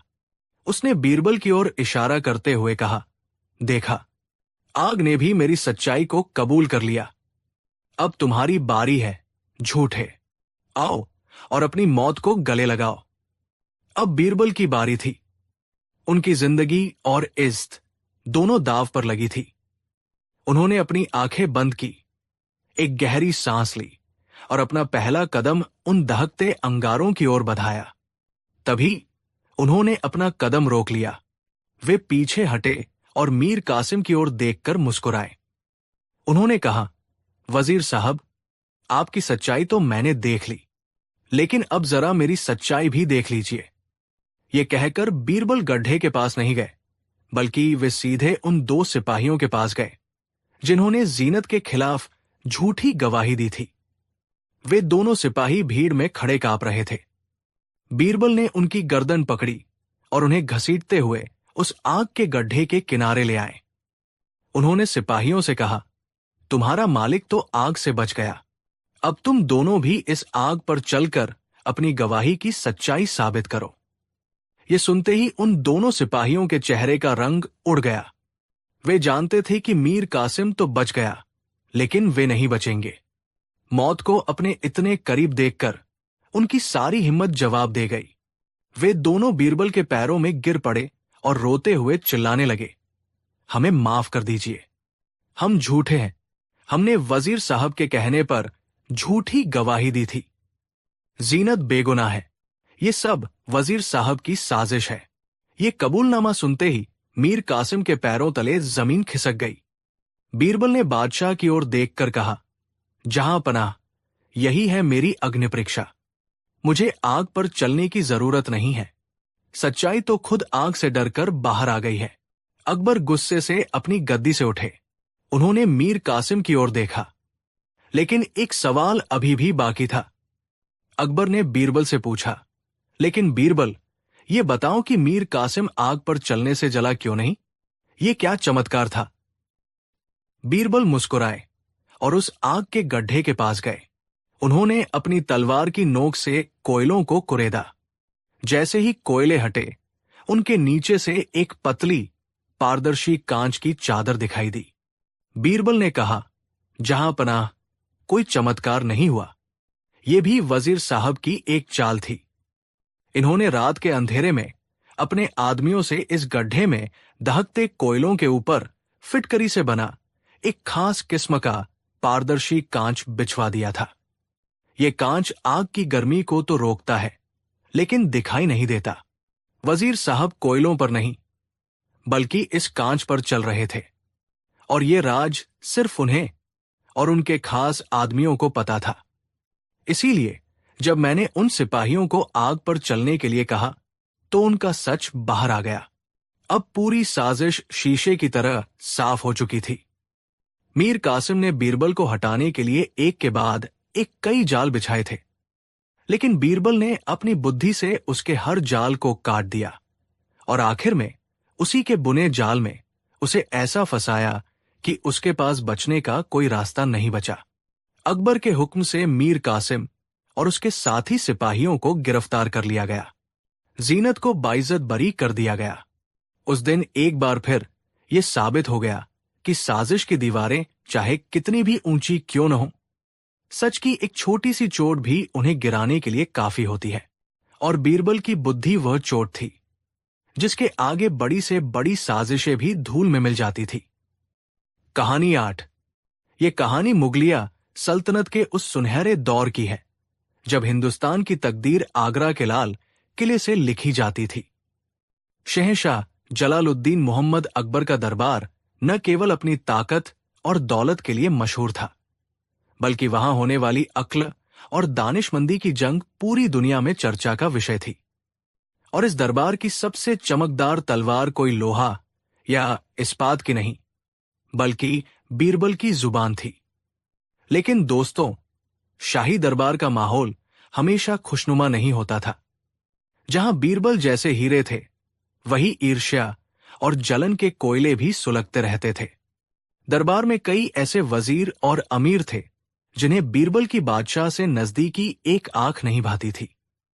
उन्हें लगता था कि बीरबल अपनी मीठी बातों और लतीफों से बादशाह को मोहित कर लेता है, जबकि असली ज्ञान और राजकाज की समझ तो उन दरबारियों के पास है। ऐसे ही जलने वालों में सबसे प्रमुख था मुल्ला दो प्याजा का एक दूर का रिश्तेदार, जिसका नाम था नवाब हमीद खान। हमीद खान खुद को फलसफे, दर्शन शास्त्र और तर्कशास्त्र का बहुत बड़ा ज्ञानी मानता था। उसे लगता था कि बीरबल केवल एक विदूषक है जो हंसाना जानता है, लेकिन गहरे सवालों के जवाब उसके पास नहीं है। एक बार की बात है, सावन का महीना था। बाहर रिमझिम बारिश हो रही थी और ठंडी हवाएं चल रही थी। मौसम की नजाकत को देखते हुए बादशाह अकबर का मन भी कुछ दार्शनिक हो गया था। दीवान-ए-खास में महफिल जमी थी।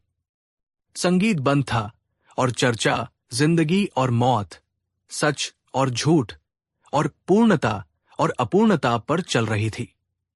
तभी नवाब हमीद खान ने मौका देखा। उसने सोचा कि आज मौसम भी गहरा है और बादशाह का मिजाज भी गंभीर है। यही सही वक्त है बीरबल को फंसाने का।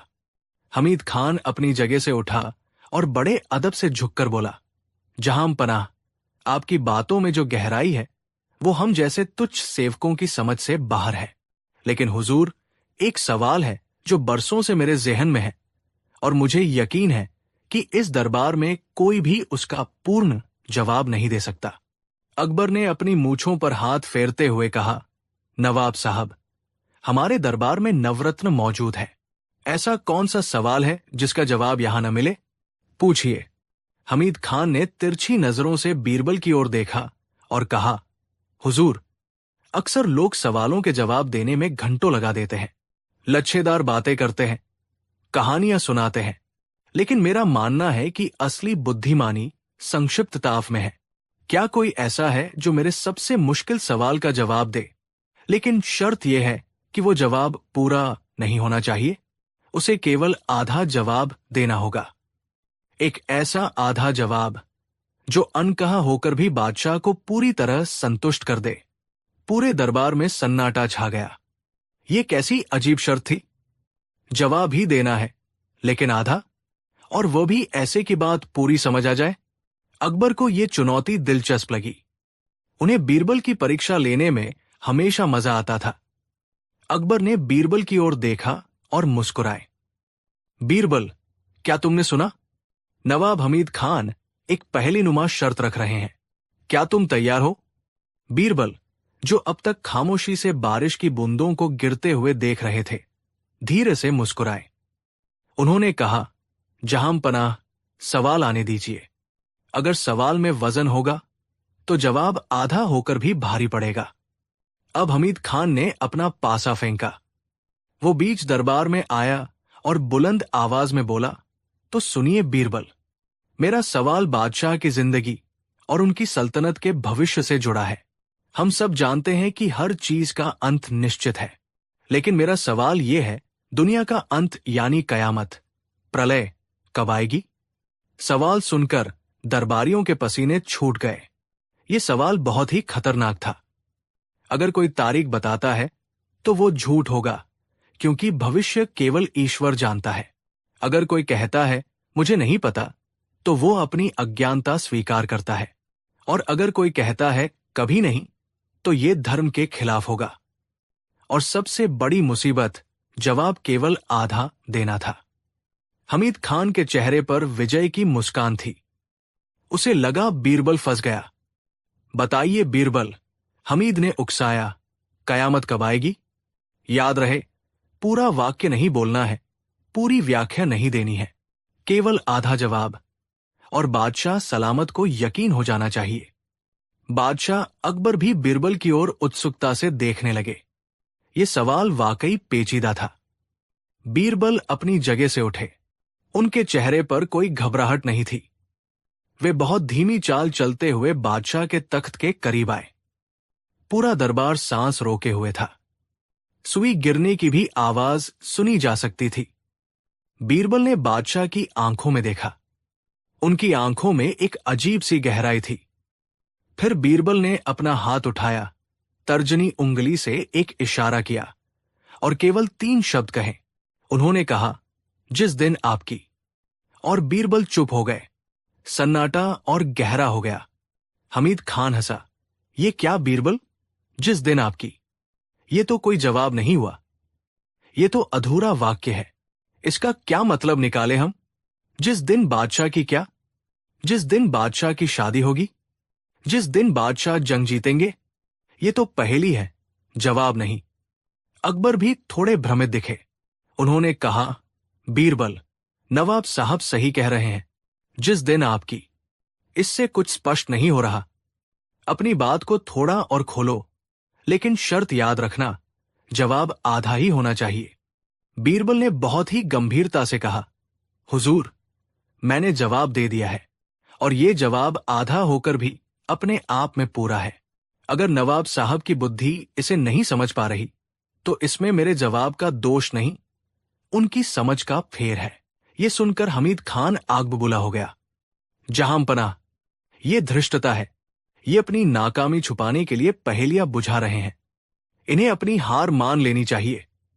बीरबल ने शांत स्वर में कहा, ठीक है, अगर आपको लगता है कि मेरा जवाब गलत है, तो आइए, मेरे साथ चलिए। मैं आपको और बादशाह सलामत को इस आधे जवाब का पूरा सच दिखाता हूं। लेकिन इसके लिए हमें दरबार से बाहर निकलना होगा। अकबर की जिज्ञासा अब चरम पर थी। उन्होंने तुरंत आदेश दिया।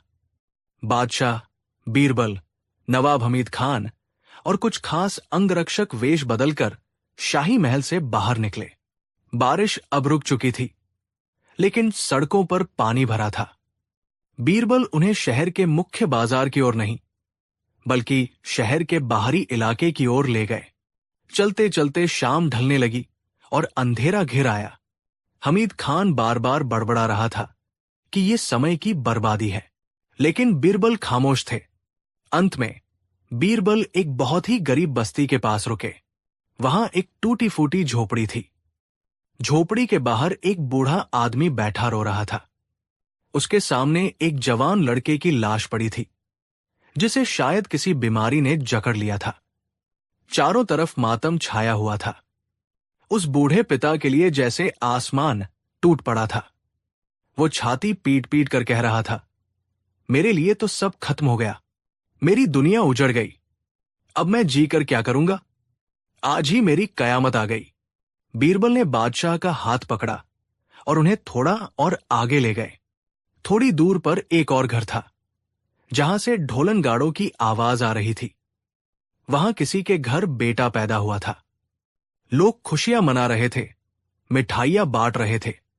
उस घर के पिता के लिए आज का दिन दुनिया का सबसे खूबसूरत दिन था, जैसे जन्नत उसके आंगन में उतर आई हो। बीरबल ने बादशाह को दोनों दृश्य दिखाए। एक तरफ गहरा मातम, जहां एक पिता के लिए दुनिया खत्म हो चुकी थी, और दूसरी तरफ अपार खुशी, जहां एक पिता के लिए दुनिया की नई शुरुआत हुई थी। बीरबल ने वापस बादशाह की ओर देखा और वहीं उस अंधेरी गली में उन्होंने अपने आधे जवाब को दोहराया। जहांपनाह, मैंने दरबार में कहा था, जिस दिन आपकी। अकबर ने एक पल के लिए सोचा और अचानक उनकी आंखों में चमक आ गई। जैसे बिजली कौंधती है, वैसे ही उन्हें बीरबल की बात का मतलब समझ आ गया। अकबर ने धीरे से, लगभग फुसफुसाते हुए बीरबल के वाक्य को पूरा किया। आंखें बंद हो जाएंगी। बीरबल ने सिर झुकाकर कहा, जी हुजूर, यही कयामत का सच है। नवाब साहब पूछ रहे थे कि दुनिया का अंत कब होगा। हुजूर, दुनिया का कोई एक अंत नहीं है। जिस दिन इंसान की आंखें हमेशा के लिए बंद हो जाती है, जिस दिन उसकी सांसें थम जाती हैं, बस उसी दिन, उसी पल उस इंसान के लिए कयामत आ जाती है। उसके लिए सूरज निकलना बंद हो जाता है, उसके लिए समय रुक जाता है। उस बूढ़े पिता को देखिए, उसका बेटा मर गया, उसके लिए आज ही कयामत है।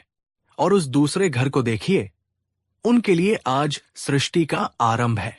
बीरबल ने हमीद खान की ओर मुड़कर कहा, नवाब साहब, भविष्य की कयामत का इंतजार वो करते हैं जो वर्तमान को नहीं समझते। सच तो यह है कि हर इंसान अपनी कयामत अपनी पलकों पर लेकर घूमता है। जिस दिन आपकी यानी किसी भी व्यक्ति की आंख बंद, उस दिन दुनिया खत्म। यही वो आधा जवाब था जिसे पूरा करने के लिए किसी शब्द की नहीं, बस जीवन की समझ की जरूरत थी। नवाब हमीद खान का चेहरा शर्म से झुक गया। उसे लगा था कि वो बीरबल को शब्दों के जाल में फंसा लेगा, लेकिन बीरबल ने जिंदगी के सबसे कड़वे और गहरे सच को इतनी आसानी से सिर्फ आधे वाक्य में पिरो दिया था। बादशाह अकबर की आंखें नम हो गई। ये जवाब केवल हाजिर जवाबी नहीं थी, ये एक रूहानी सीख थी। उन्होंने महसूस किया कि एक बादशाह के रूप में उन्हें लगता है कि दुनिया उनके इर्द गिर्द घूमती है, लेकिन असल में हर इंसान की अपनी एक अलग दुनिया है, और उस दुनिया का अंत उस इंसान के साथ ही हो जाता है। अकबर ने बीरबल के कंधे पर हाथ रखा और कहा, बीरबल, तुम न केवल अक्लमंद हो, बल्कि तुम रूह की गहराई को भी नापना जानते हो। हमीद खान ने तो सिर्फ एक पहेली पूछी थी, लेकिन तुमने हमें जिंदगी और मौत का फलसफा समझा दिया। वाकई तुम्हारा आधा जवाब दुनिया के किसी भी पूरे जवाब से कहीं ज्यादा भारी था। वे महल वापस लौटे। उस रात बादशाह अकबर बहुत देर तक नहीं सोए। बीरबल का वो आधा वाक्य, जिस दिन आपकी, उनके कानों में गूंजता रहा। उस आधे जवाब ने उन्हें ये एहसास दिलाया कि ये सत्ता, ये दौलत, ये शानो शौकत सब तब तक ही है जब तक उनकी आंखें खुली है। ये एक ऐसा सच था जिसने बादशाह को और भी ज्यादा विनम्र और न्यायप्रिय बना दिया।